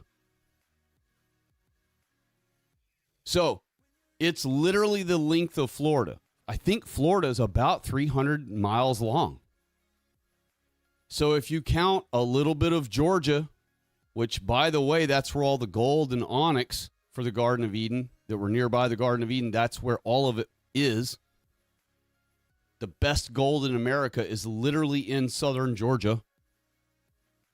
And so when heaven lands on Florida, it will be the entire length of Florida, and it will be wider than Florida. It will extend over the water, wider than Florida on both sides. So anyone walking around in heaven could perhaps look straight down and see the ocean immediately underneath them if they were off to one side or the other in heaven walking around. But it's going to land on Florida, and it's going to be as big as Florida, square, cubed even. And so that is going to be the most massive thing any upright biped has ever seen on this earth, much even a white person has ever seen on this earth, much less an upright biped. So they're going to be frightened by it and its size, but their anger and envy and rage, and knowing that this is it, they're on the countdown. They know that this is their last moments.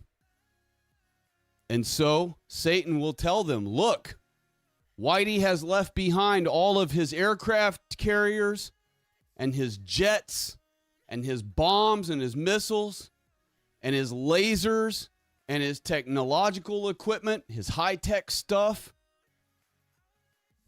He left all of his guns. He left all the ammunition behind. There is an entire world full of us. Billions of us. And if we just take all of this weaponry that Whitey has left behind and attack the city, we can win. Now, Satan knows that he will be lying to them. And in all of those non-whites' heart of hearts, they will all know that he's lying to them also.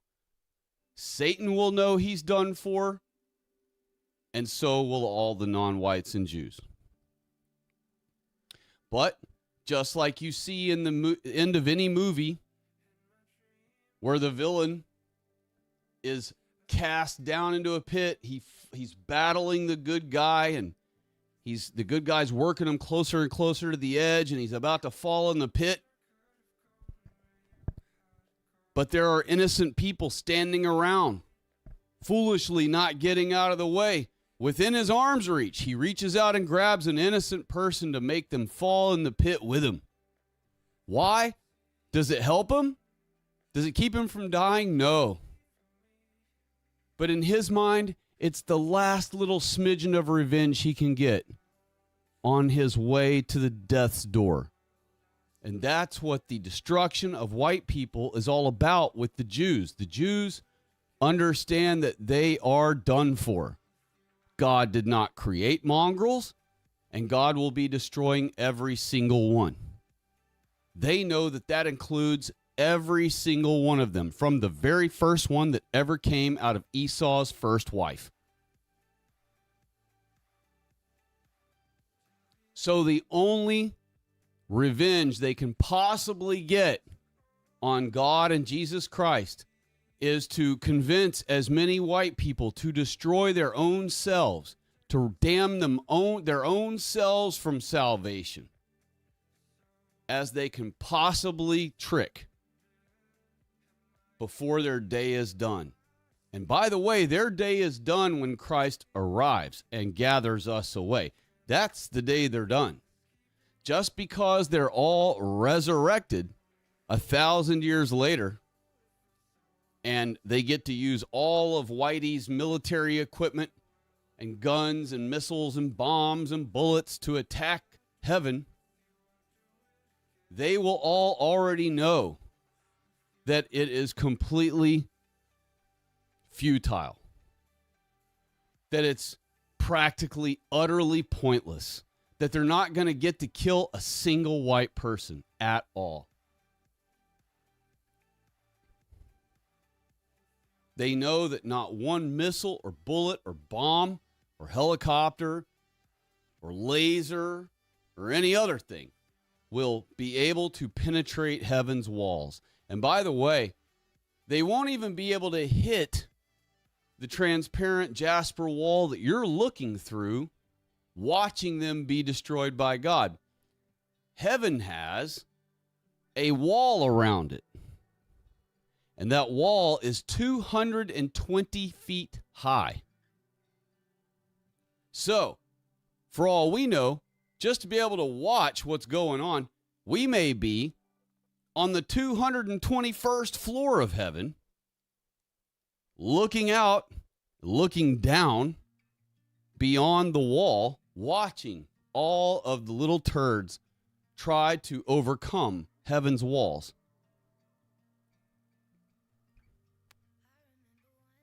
And of course, it won't be successful. Heaven is perfect. You can't harm heaven. It's divine. Bullets and bombs and missiles and helicopters and kamikaze planes and things will just be crashing into its wall, all for nothing.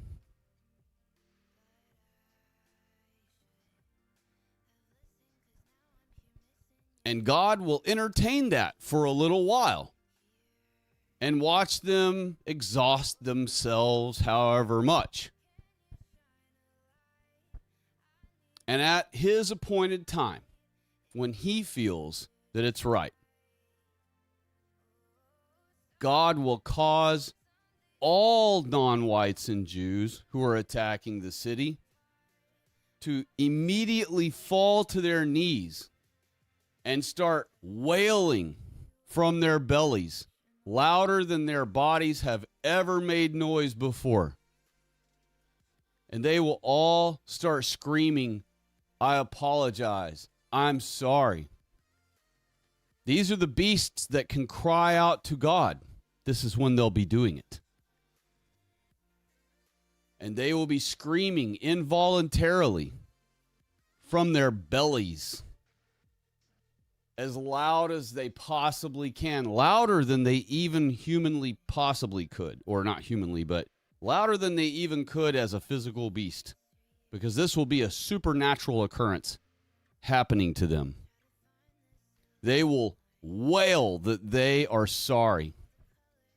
They will apologize first, to God and Jesus Christ, and they will declare out of their mouths involuntarily that not only were they wrong, but that Jesus Christ is the Son of God who rose from the dead.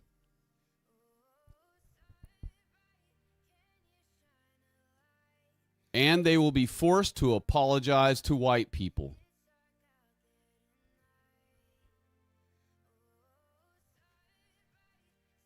And after they are forced to give their admission, God will rain fire down from above. Everybody thinks about hell being below us because of the discussions in our Bible of Sheol. So they always think of hell as being deep below us, somewhere far beneath us, somewhere deep in the ground beneath our feet, somewhere beyond the earth, below us. It's always thought of as. But hell begins from above. The fire and brimstone is going to be rained down from above the dome, perhaps. The dome will open up, and fire and brimstone from above the dome, from the heavenly realm, from the eternal realm, will rain down upon all the non-whites and Jews, and they will be consumed in it as it forms a lake of fire around them.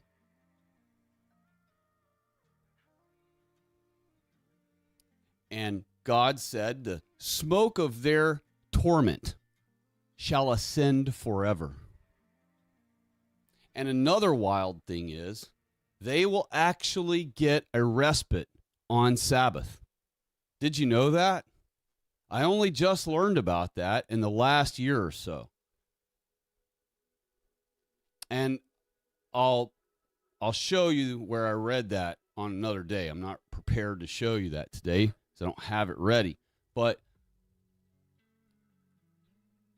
when they are in permanent hell, permanent torture, permanent eternal doom and destruction and death, basically their eternal death is they never get to stop dying. They never get to stop experiencing the fright and horror and pain and everything of death all at the same time. And it's this perpetual sensation, this compounding of perpetual sensations that they can never escape. And judging by the weather the last several weeks, I declare hell's going to be freezing cold, not hot. Because freezing cold is way more hellish than being hot outside. I can tell you that right now. So all these people that say it'll be a cold day in hell, well, I got news for you. Hell's probably going to be freezing cold. Now, granted, God's going to start off hell with fire and brimstone. He's going to start off their eternal death by consuming them in a lake of fire, but then that will all turn to smoke that ascends forever. And I say he's probably going to chill them down to something super uncomfortably cold. You think about it. They keep jails cold. They don't just do that for bacteria to keep bacteria down. They do that to keep you uncomfortable. They do that to keep you weak. They do that to keep your junk shrunk up. So hell's probably freezing cold. You know, they're probably going to feel freezing cold as part of their torment for the rest of eternity. Who knows what all sensations they're going to have to endure through eternity. But it is written that on Sabbath they will get a rest from it. Whether it's full rest, where they have all the sensation of agony and pain and death and torment taken away from them, or if just the edge is taken off. But even the damned, through eternal death and eternal damnation and eternal doom, they will also follow God's weekly Sabbath cycle. And they will also get a rest on the Sabbath from their torment. That's wild. But just know that that should remind you just how important Sabbath is to God. Let that also be a lesson to you of how important and how serious God is about his seventh day every week, his holy Sabbath. So we better be taking it as serious as our God and every man in our holy Bible ever did. We better, especially if you plan on being in eternity in the new earth, you better plan on getting used to God's pattern, because that's what he expects of us in the new earth. Every new moon and every Sabbath, we will come together and worship God. So, better for you to get in God's rhythmic cycle now. Rather, it better that you get in God's process and MO now.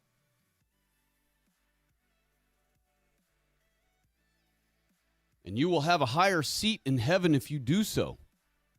You will be a higher in the hierarchy in the new earth than any white person who lived and died keeping Sunday rather than Sabbath. I'm here to tell you right now, you've heard it here first, that the Sabbath-keeping white people who live and die will be the leaders of the new earth. You, Sabbath keeper, will be a king of a kingdom. If you were a lady, you will be a queen of a queendom. Oh my gosh, I really just said that. New Bush word, y'all. A queendom. I'm sure somebody's already said that before, but you will be a queen of a kingdom, and you will have a king, and he will be your husbandman, and y'all will live happily ever after, just like the stories end.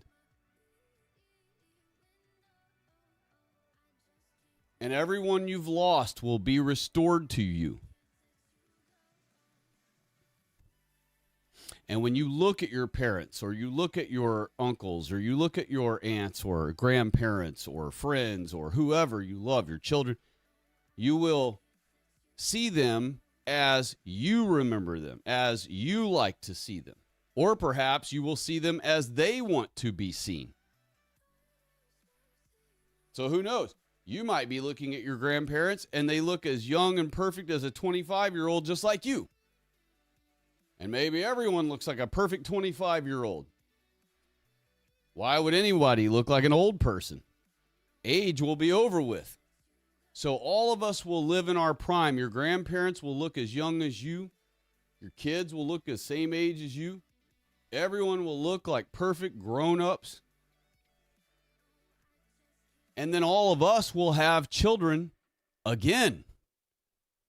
You are going to have children in the new earth.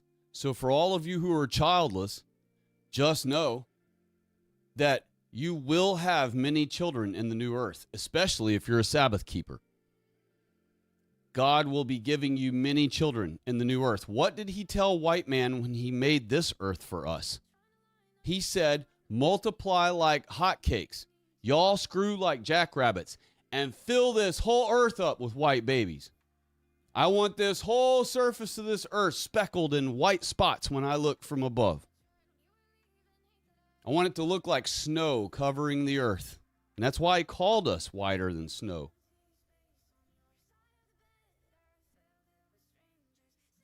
That's what he wants to see. And so, in the new earth, likewise, God is going to basically, it's I don't want to say command, because it's not going to have to be. He's going to bless us and say the same thing. Fill this whole new earth up. Be fruitful and multiply, and fill this whole new earth up with my special favorite creation, who has now passed their 6,000-year trial and proved to me that they truly want to be my friend.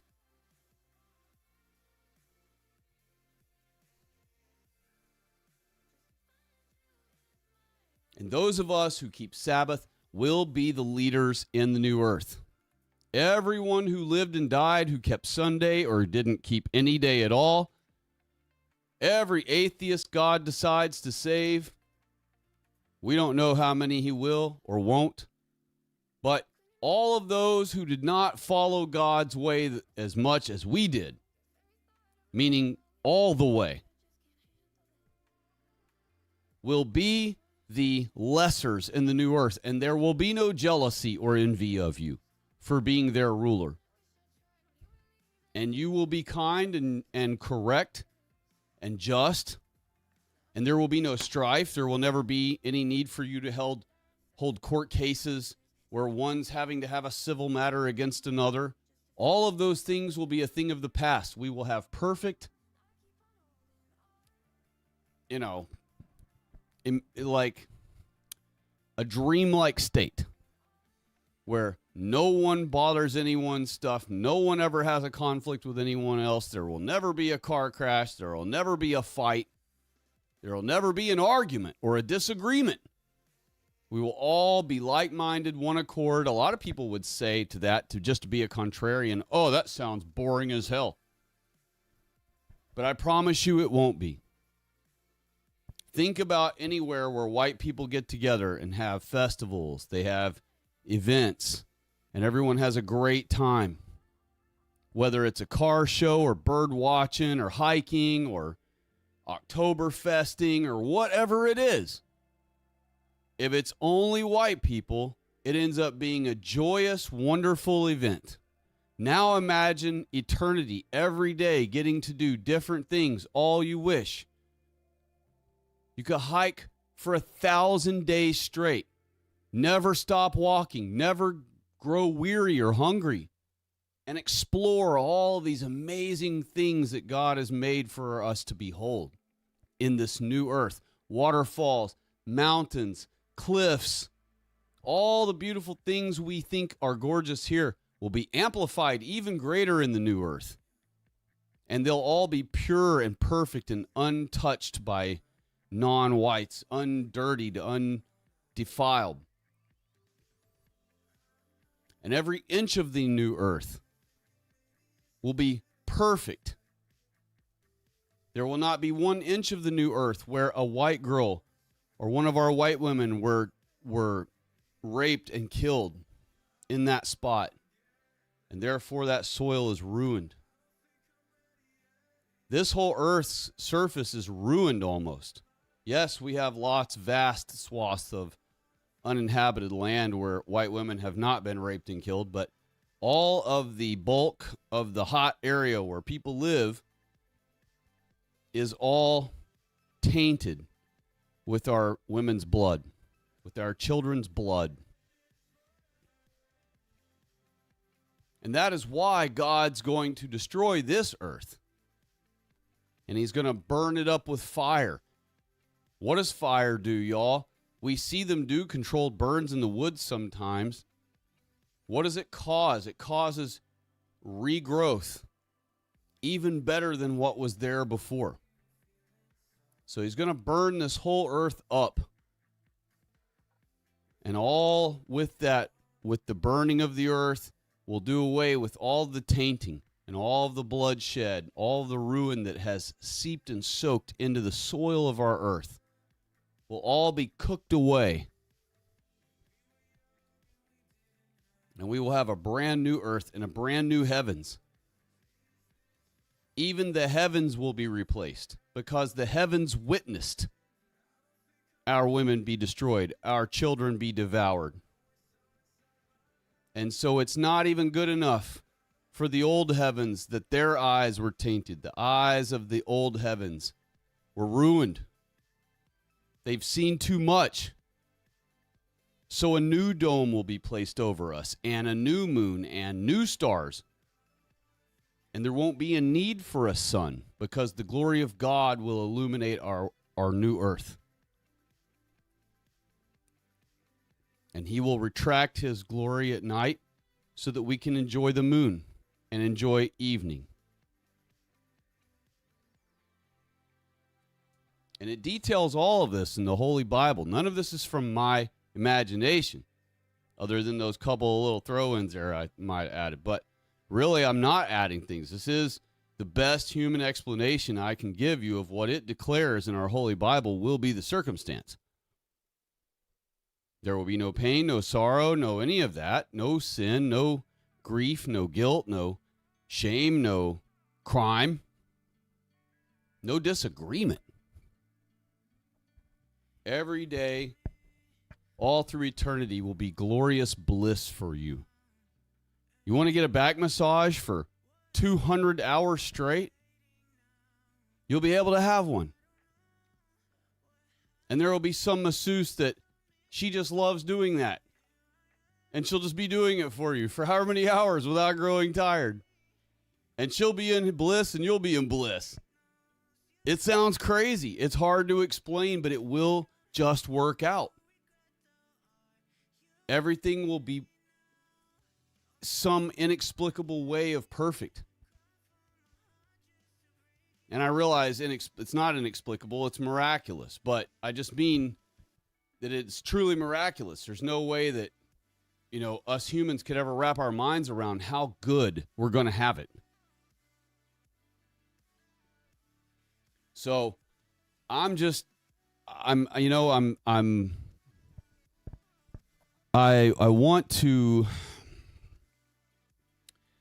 want to be mentally prepared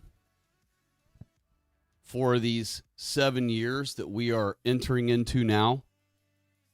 And I want you all to be aware of this and prepare yourselves. We already see that white people are in grave danger, grave trouble. Excuse me.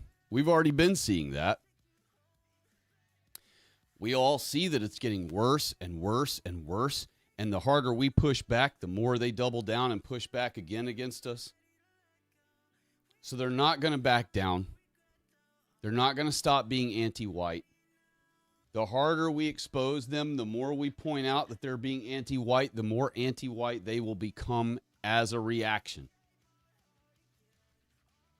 They've already showed their hand, and they've already taken the gloves off and started swinging on us. So right now, we're just like your typical white people that you see getting beat up by the super predators out in public who won't swing back.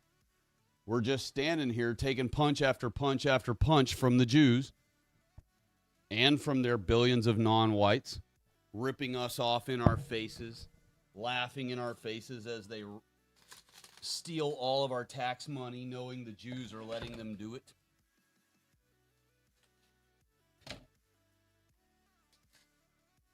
And so,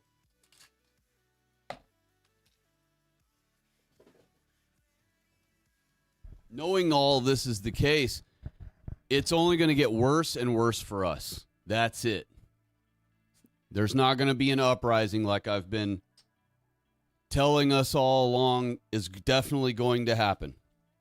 Instead, if all of this is true, as it very much looks like it is, then there is going to be no more uprising. We have entered into the first year of Jacob's trouble. And every year from now on will get exponentially worse for us. So, rather than us thinking that we're going to confidently have a new uprising, that we're finally going to be able to awaken enough of our people, even though there's only 1 out of every 100,000 of us who are awake, which means it's completely impossible. And I was counting on God to provide a miracle to awaken our people enough in time, because it was so impossible already, that now, with this new understanding, all of this makes sense. This means that we are in the beginning of Jacob's trouble, the final 7 years till Christ's arrival. Therefore, there is no new uprising that will happen. There will be no more uprising of white people. We will not be taking our country back. We will stay, from this point on, in persecution. I realize we've already been in it, but it will get worse, and it will not get better. So prepare your minds and souls for that, because that absolutely very much looks like that is definitively the situation. And I encourage all of you to get on Google AI for yourself and ask Google AI according to the Bible only, because you have to say that, otherwise it's going to include the Seder Olam, which is going to tell you the wrong date. So you have to tell Google AI according to the Holy Bible only, included with NASA's records of the eclipses and blood moons, what year should Christ be arriving? And it will tell you 2033. And if it doesn't tell you 2033, the crazy thing is it'll tell you 2026. It'll tell you this year. But the reason why is that's a misunderstanding. A lot of people think that at the 70th Jubilee is the return of Christ. It is not. The 70th Jubilee is the 7-year warning before Christ arrives. The 70th Jubilee begins Jacob's 7 years of trouble. So, and our 7 years of trouble doesn't become extreme trouble until 3.5 years in, the halfway point, 29 and a half, midway through the year 2029, toward the end of 29, somewhere in there will begin the extreme persecution of our people.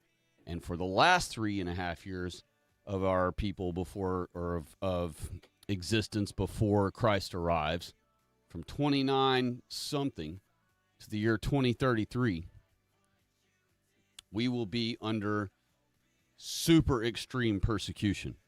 All the things I was warning you about, where our white women will be tied up on carousels in the middle of town square for any non-white to walk up and have their way with anytime they wish. White women in cages, like I showed you on that thumbnail of that pro-black website that he had on his thumbnail, with all the blacks marching around in a cage. That's coming. That's coming. And we're at the door of it. It's not coming in 20 years. It's not coming in 10. We're at the door of it. And I realize it don't look like that right at this moment, because this year is not going to be the year that extreme stuff happens. But you're going to see with your own eyes, according to the Bible and according to what it says that we're supposed to go by, which is the eclipses and the blood moons, that 3.5 years from now, we will rapidly end up that way. White men will be fully conquered. It's about to go down, y'all.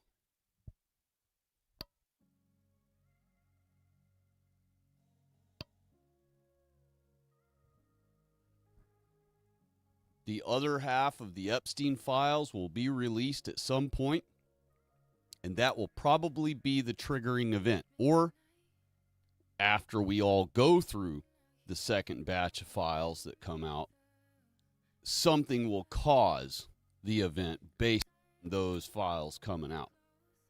Someone will either, I don't want to say, but you all know probably, without me saying what will probably happen. Whether it's a hoax or not, I don't know. Could be that the Jews will pull it as a hoax. Could be that they'll do it for real. Either way, there will probably be a surprise, huge thing that happens that will freak white people out, and that will cause full masks off, full gloves off. Whitey will be alarmed. Whitey will take up his arms. Whitey will start shooting back. Times nationwide, times worldwide, anywhere where whiteys have guns.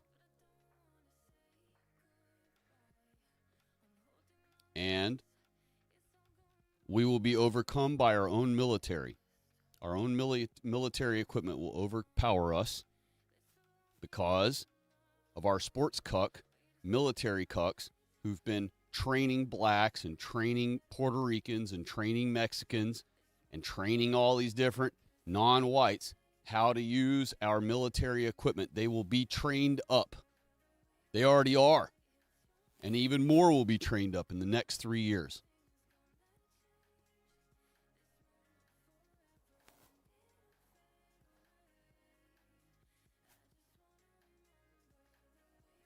I honestly can't even believe I'm having to say all this tonight. But it's really true. Go look it up. I don't know how it has evaded me this long. I was so focused on discovering our identity and all those things and proving who the Jews were and weren't and all these things that once I had Googled that we were in the year 5786, back then it was 5781 or whatever, or 5770 something when I first looked it up. And I've been counting it down all these years since. And I recheck it on Google every year just for the heck of it. And I've been counting it down. But in my mind, I've been all along making peace with the fact that Christ isn't coming in our lifetime. So we need to just do everything we can to prepare our country for being a better country for our children. Well, I'm shifting gears now. I'm no longer going to worry about those things. I'm no longer going to worry about trying to save our country.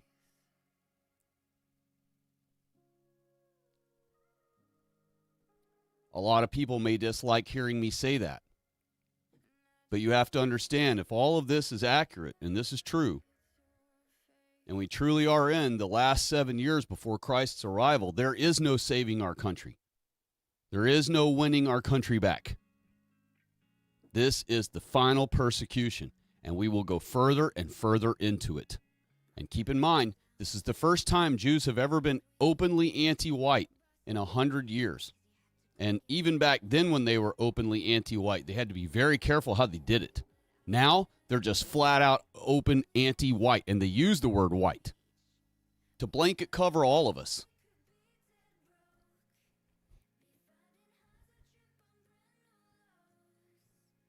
We've literally had the most powerful man in the world, the leader of the most powerful country on earth, the leader of the Garden of Eden, a white man, blonde hair, blue eyes. Really, it was Joe Biden. He had blonde hair, but a blue-eyed white man got up and announced to the entire world that white people are the greatest threat to the United States of America.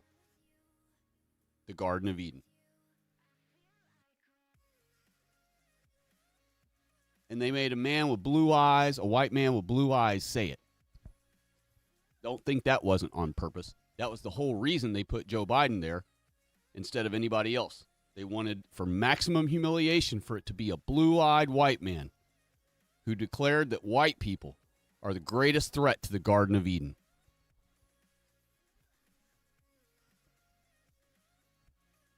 And after all, if white people are the greatest threat to the Garden of Eden, the greatest threat to the New Jerusalem, then we're the greatest threat to the entire world. They are completely mask off. Jews have written article after article after article about ending whiteness, about ending white people, and they word it exactly that way. They don't just hide it under the word whiteness anymore. They don't just hide it under the words white supremacy anymore. They say white people. They brag that they are exterminating us and replacing us. That's what replacing means. You can't replace someone unless you got rid of the old.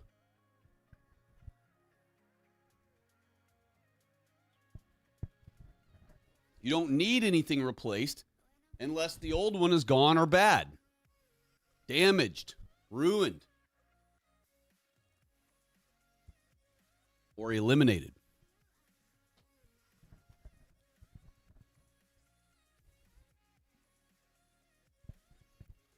So, this position from now on of this channel is going to be that we are not trying to save our country, that it's pointless to bother with that, that instead we need to awaken as many of our people right now as possible to the original plan. Awaken them to the fact that Jews are not Israelites. This is the year that is supposed to be biblically prophesied to occur. That their identity will be exposed to the whole world. And it just began at the beginning month of this year. It's time for us to stick to the original plan of warning as many of our people as possible that only white people are Israel, and that Jews are not Israelites.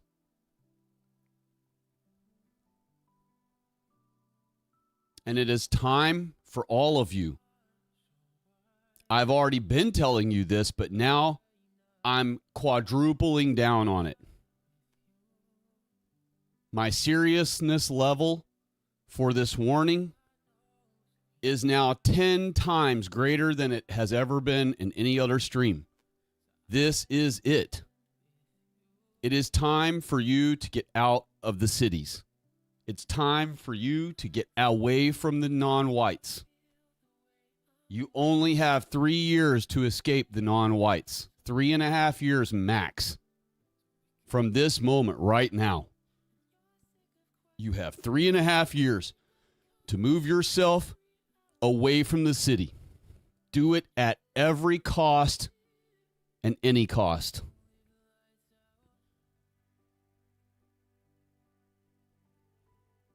If you have to sell all your things to escape the city, do it. You better. You want to be on that carousel? You want to be in a cage? You want to be doing hard labor? Getting whipped on your back and stunned and tased and raped and tortured all day and worked to death till you die? By Jews and non-whites whipping you and stunning you and with stun guns and hitting you with billy clubs and punching you and raping you all they want whenever they feel like it, while you're having to do hard labor until you die?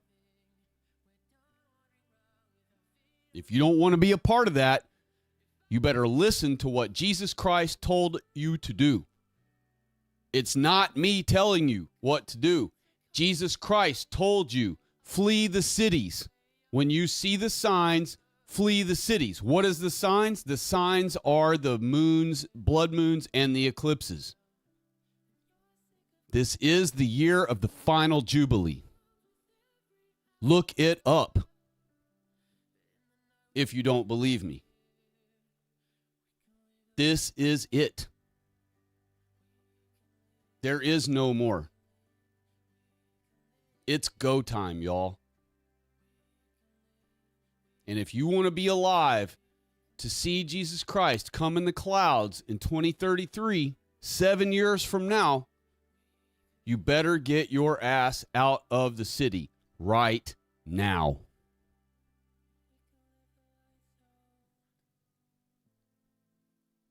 If it's an almost impossible seeming task for you, then you need to start building your game plan beginning tonight, beginning as soon as this stream ends. And if you're too tired to start tonight, you better wake up in the morning and you better begin your game plan. You better write it out, lay it out, type it out, figure it out. You better spend all day tomorrow brainstorming it. You better do whatever you have to do to escape the city and get yourself balkanized with your own race. Out in the country, far from the cities, far away from non-whites, as far as you can get. I realize they are flooding non-whites into all of our rural areas. So you will have to be careful how you research where you're going to move. Anywhere you see that they're building new construction out in a rural area, you don't want to move there because they're building that new neighborhood out there to bring blacks to it. You need to find somewhere where there is no developing happening. No developing happening. None at all. Not one neighborhood being built. Not one Piggly Wiggly being built. Not one Safeway. Because the first thing they'll build is a grocery store. They always start building the grocery store 1 year before or 6 months before they start developing a neighborhood that they clear an entire forest and start building houses on. They will always build a grocery store out in the middle of nowhere where only 200 white people live on huge properties. And the white people out there are like, wow, they're building us a grocery store. Wow, super nice of them. There's only a few hundred of us that even live out this far. How nice of them to build us a giant Food for Less out here. But what they don't know is 6 months later, an entire forest is going to be cleared, and they're going to start building houses on it. And then, as soon as the houses are built, they're going to fill them with blacks. And those will be the soldiers meant to attack all of those white people out there in that rural area. So, again, when you plot out where you're going to escape to and live, you need to make sure that there are no developments in those areas that you're going to move to, nowhere near it. Remember, niggers have cars now. They can drive 30 or 40 miles or 50 miles to attack and prey on white people, and then they'll happily just drive 30, 40, 50 miles back to their city where they chill in their ghetto. So you're going to have to be strategic. You're going to have to do your research. And I would recommend that not only should you look at it on a map to make sure there's no developing happening, but you should also do research of the area to make sure there is no development planned in the near future. You may move there someplace thinking, all right, there's nothing out here. And then 1 year later, they start building a neighborhood and a grocery store. And within a year from that, you're going to have black neighbors who are going to be the ones who attack you in just a year or two later when the Jews tell them to turn on us everywhere. And so we have a good chance that in 3.5 years, the non-whites are told to turn on white people worldwide.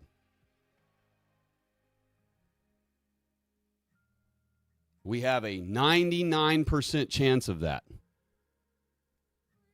So you all, every man and woman that hears this message, you need to position yourself as soon as possible. Be wise about it. Don't foolishly move somewhere without doing your research.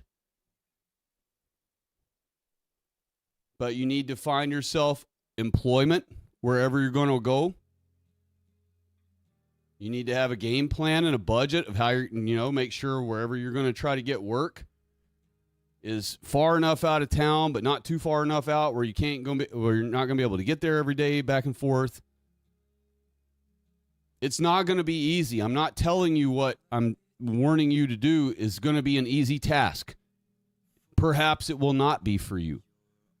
But if you pray and you keep your Sabbath every week,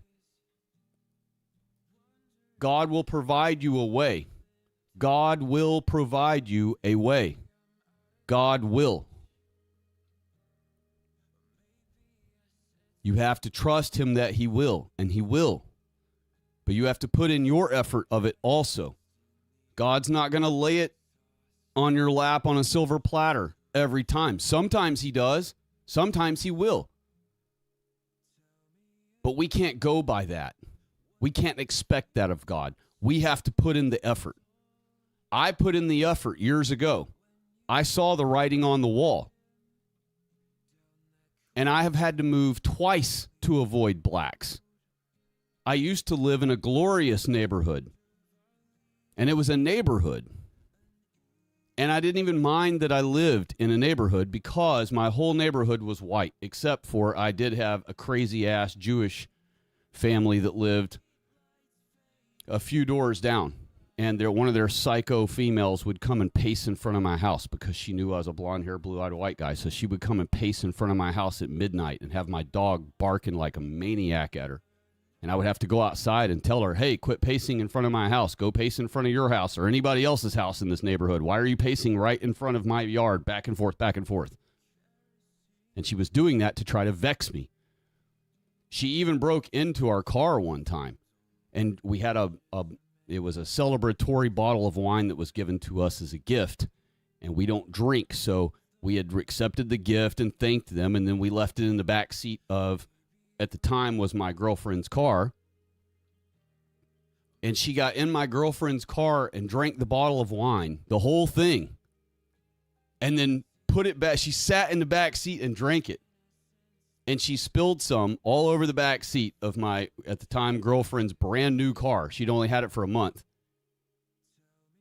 Drank the wine, spilled a bunch of it on the back seat, put the cap back on it when it was completely empty, stuck it back in its little gift basket thing, hopped out of her car. I don't know why she didn't lock her car that night, but she didn't. And so, you know, we didn't find out till the next day. But I know it was her because I saw her pacing right behind our cars in front of my house that night and told her, you need to leave my house. And I'd already had to do that for like the 10th time in 5 years. But that's a side note. The thing was, they started moving blacks nearby where I lived in that neighborhood. And I knew that once blacks started being moved to the area, that I only had a short time to get the hell out of there before it would just look like Africa around me. And sure enough, I told my girlfriend at the time, we need to get out of here now.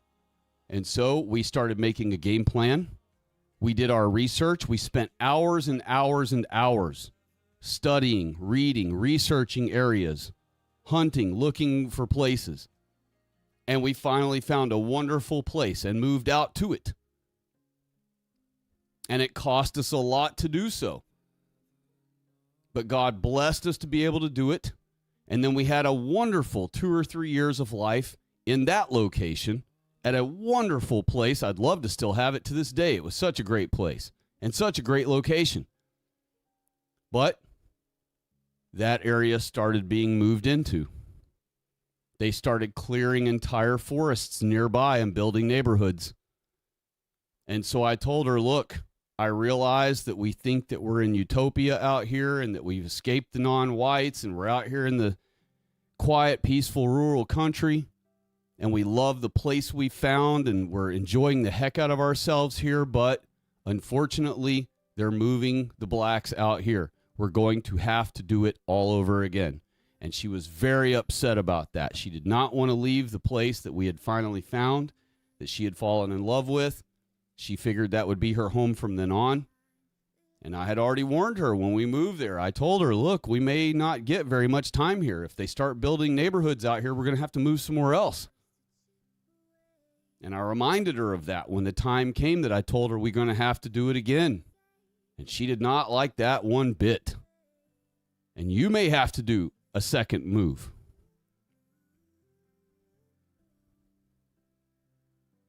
And so we moved again.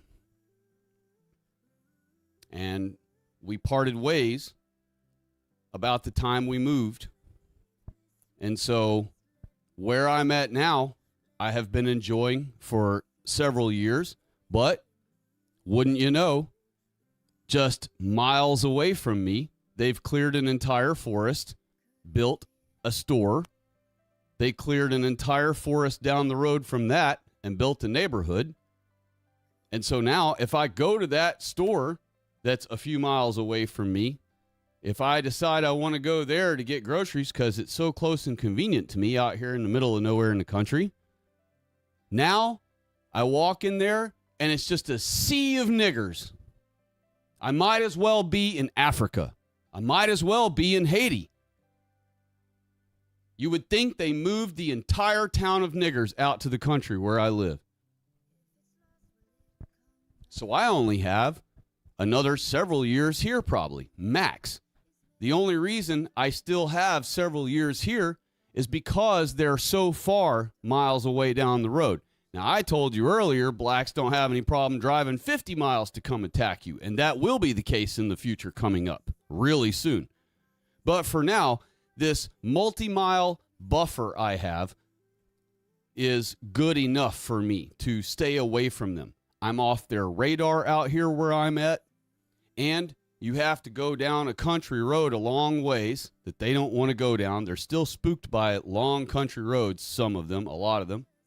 And then you have to get off that country road and go down another country road a long way. And then you got to get off that country road and go down another dirt road a long way that becomes really bumpy and yucky. And they're just not going to go that far out in the sticks. Where I live, to them would look like Texas Chainsaw Massacre. So they're not going to want to try to come out as deep into the woods as I am. Thank God. And so because of that phenomenon, even though they're only perhaps a handful of miles away, I don't know how far that distance is, but it's not a whole lot, but it's more than they can walk. It's more than they can bike easily. So they'd have to drive. And then they're not going to want to drive all the way deep into the woods where I'm at. The chances of it are so slim that I'm pretty good where I'm at for the moment.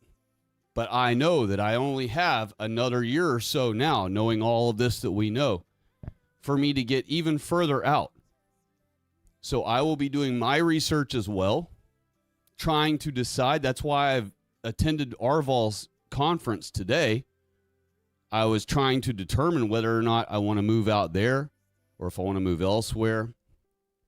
But we are going to have to all move and balkanize to where only white people are. And then we will be targeted in those areas because we'll be where all the white people are. But you have to understand, you're still better off there surrounded by white people when you start being attacked than if you try to stay in a city where any white person that gets seen is killed on sight. Because that's what they're going to make announcements to do. And I know it seems like there's no way that they'll have that level of audacity in just 3.5 years from now, but they will. And they will blame Trump's presidency for it. And so you're going to see Trump start pissing the non-whites off more and more. He began it today or yesterday, whenever it was. He posted the thing of the Obamas like monkeys or whatever. Of course they did that on purpose. That wasn't some accident. And so that's beginning it's stirring up the anger. That's the Jews riling up the non-whites at white people because they know that white people like Trump. And even though half of white people don't like Trump, the non-whites and anti-Trumpers all blame all white people for liking Trump. They disregard the fact that half of our white people are fucked in the head liberal leftists who obey their every whim, anti-white whim. They don't care about that. If you're white, you're going to be called a Trump supporter, a Nazi. Therefore, you need to be killed on sight. First sight. First non-white that sees you is allowed to kill you. Look at the laws they just passed in Virginia, where pedophilia is okay now and all this shit's okay now. All these like heinous crimes are going to be released. There's no minimum amount they have to serve. Now they can just free them. They're doing all that, setting up the beast system for 3.5 years from now, non-whites to be able to kill any white person they want, anywhere, anytime, on first sight, until all the white people are dead.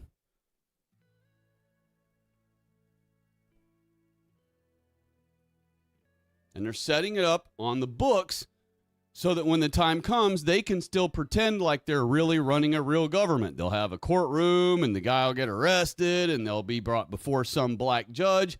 And the black DA will say, Your Honor, he was mentally ill, or we don't have enough evidence to try to prosecute, so we're going to drop the charges. And the black judge will be like, all right, charges dropped. Bam. And it'll keep on the illusion of a government. But really, it'll just be a system designed for non-whites to cater to themselves and persecute every white person until every white person is finished. So this is it. We're in Jacob's trouble. I'm going to scroll on down, let you see a little bit more here. And I'm not going to run this thing all night. I'm just going to show you these things. And I'll say hello to whoever's said hello in the chat. And then I'm going to go ahead and go for tonight because I am still exhausted from last night. And I did have a wonderful time with you all last night. I absolutely loved doing last night's stream. It was amazing and wonderful for me and refreshing for me. And I didn't feel good when I started. I almost didn't do it. And the Lord blessed me to not only make it through, but feel great the whole time. But it did drain me. And so I am down again on energy and mental capacity tonight. But I just wanted to show y'all. And remember, look right here. based on the 2023 end date model and the premise of the Great Reset of biblical lineages. That's the Great Reset, y'all. They keep talking about the Great Reset, the Great Reset. And they have us thinking all along they're talking about replacing us. That's the Great Reset. But here you see that there's a different Great Reset that the Holy Bible has in mind. And that's what actually is going to occur this year. The Great Reset of biblical lineages. It will come out this year that Jews are not Israelites. And by default, everyone will figure out quickly on that it is white people. So here we go. I'll let you read a little bit of this.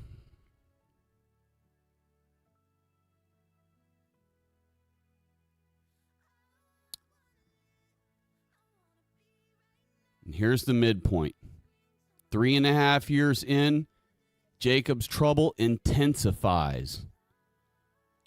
The peace deal is broken. There will be some kind of thing where Jews try to pretend they're drawing a truce with us after they attack us all over the world with all the non-whites. I guess we'll start shooting back finally and all these things, and they will say, okay, we didn't mean it, we'll take it back, let's do a truce. And all they'll be doing is trying to get white people to be like, okay, and put our arms down and extend our hand out to shake it, and that's when they'll have the non-whites attack us again. So here you go. And here's the climax of Jacob's trouble. The Great Tribulation will begin at the last 3.5 years point. And there it is. Have a look. And then I'm going to scroll down some more. Here's the cosmic signs that our Holy Bible and Jesus told us to be on the lookout for. Based on NASA data, we would expect a concentration of lunar and solar eclipses that mirror the descriptions in Joel 2 and Revelation 6. The sun turning to darkness and the moon to blood as a physical countdown to the end. So, coming soon, I don't know when, we're going to have a darkening of the sun. And so, don't know how that's going to occur or how severe of an occurrence that will be, but there will be one of it somehow. Here we go. And there it is. As the clock hits the 2,000-year mark from the year 33 CE of the resurrection, the model predicts the return of Christ. And so there it is. I don't even know what else to say, y'all. So I guess there is nothing else for me to say other than now you know and now I know, and let's act accordingly, as Cody would say. I'm going to take this all the way serious. And if 2033 comes and goes, and we're still fine in 2034, then I will have to accept that I misunderstood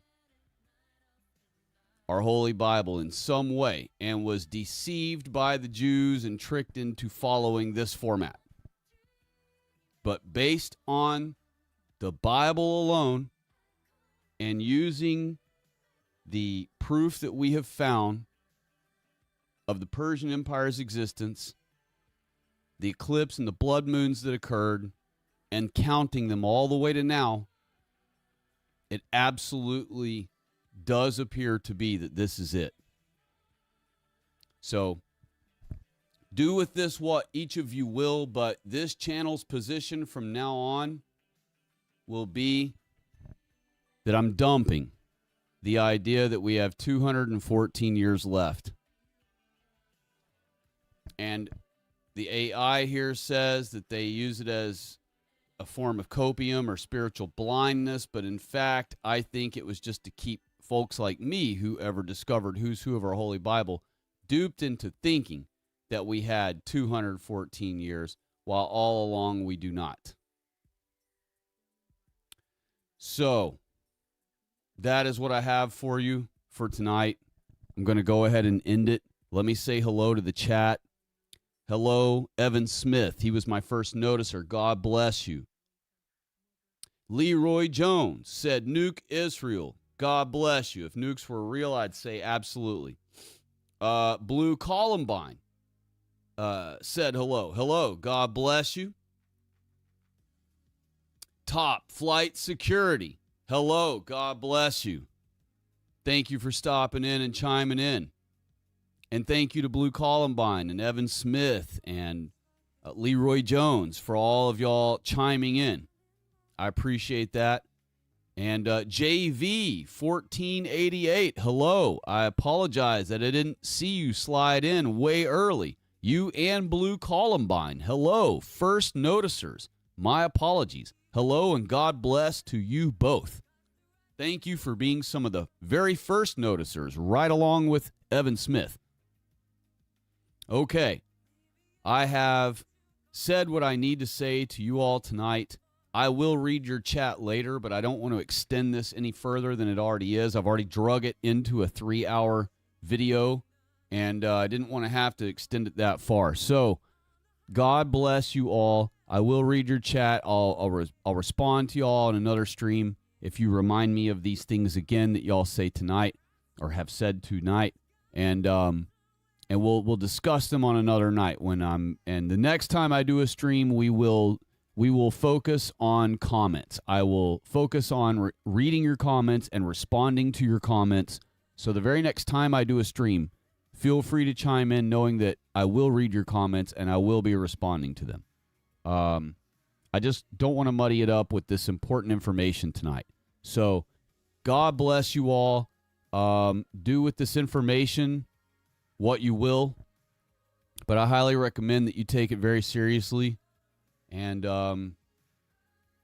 based on everything we're observing, it all perfectly aligns, absolutely spectacularly perfect, miraculously perfect with our Holy Bible's declaration of the last 7 years before Christ's return. So,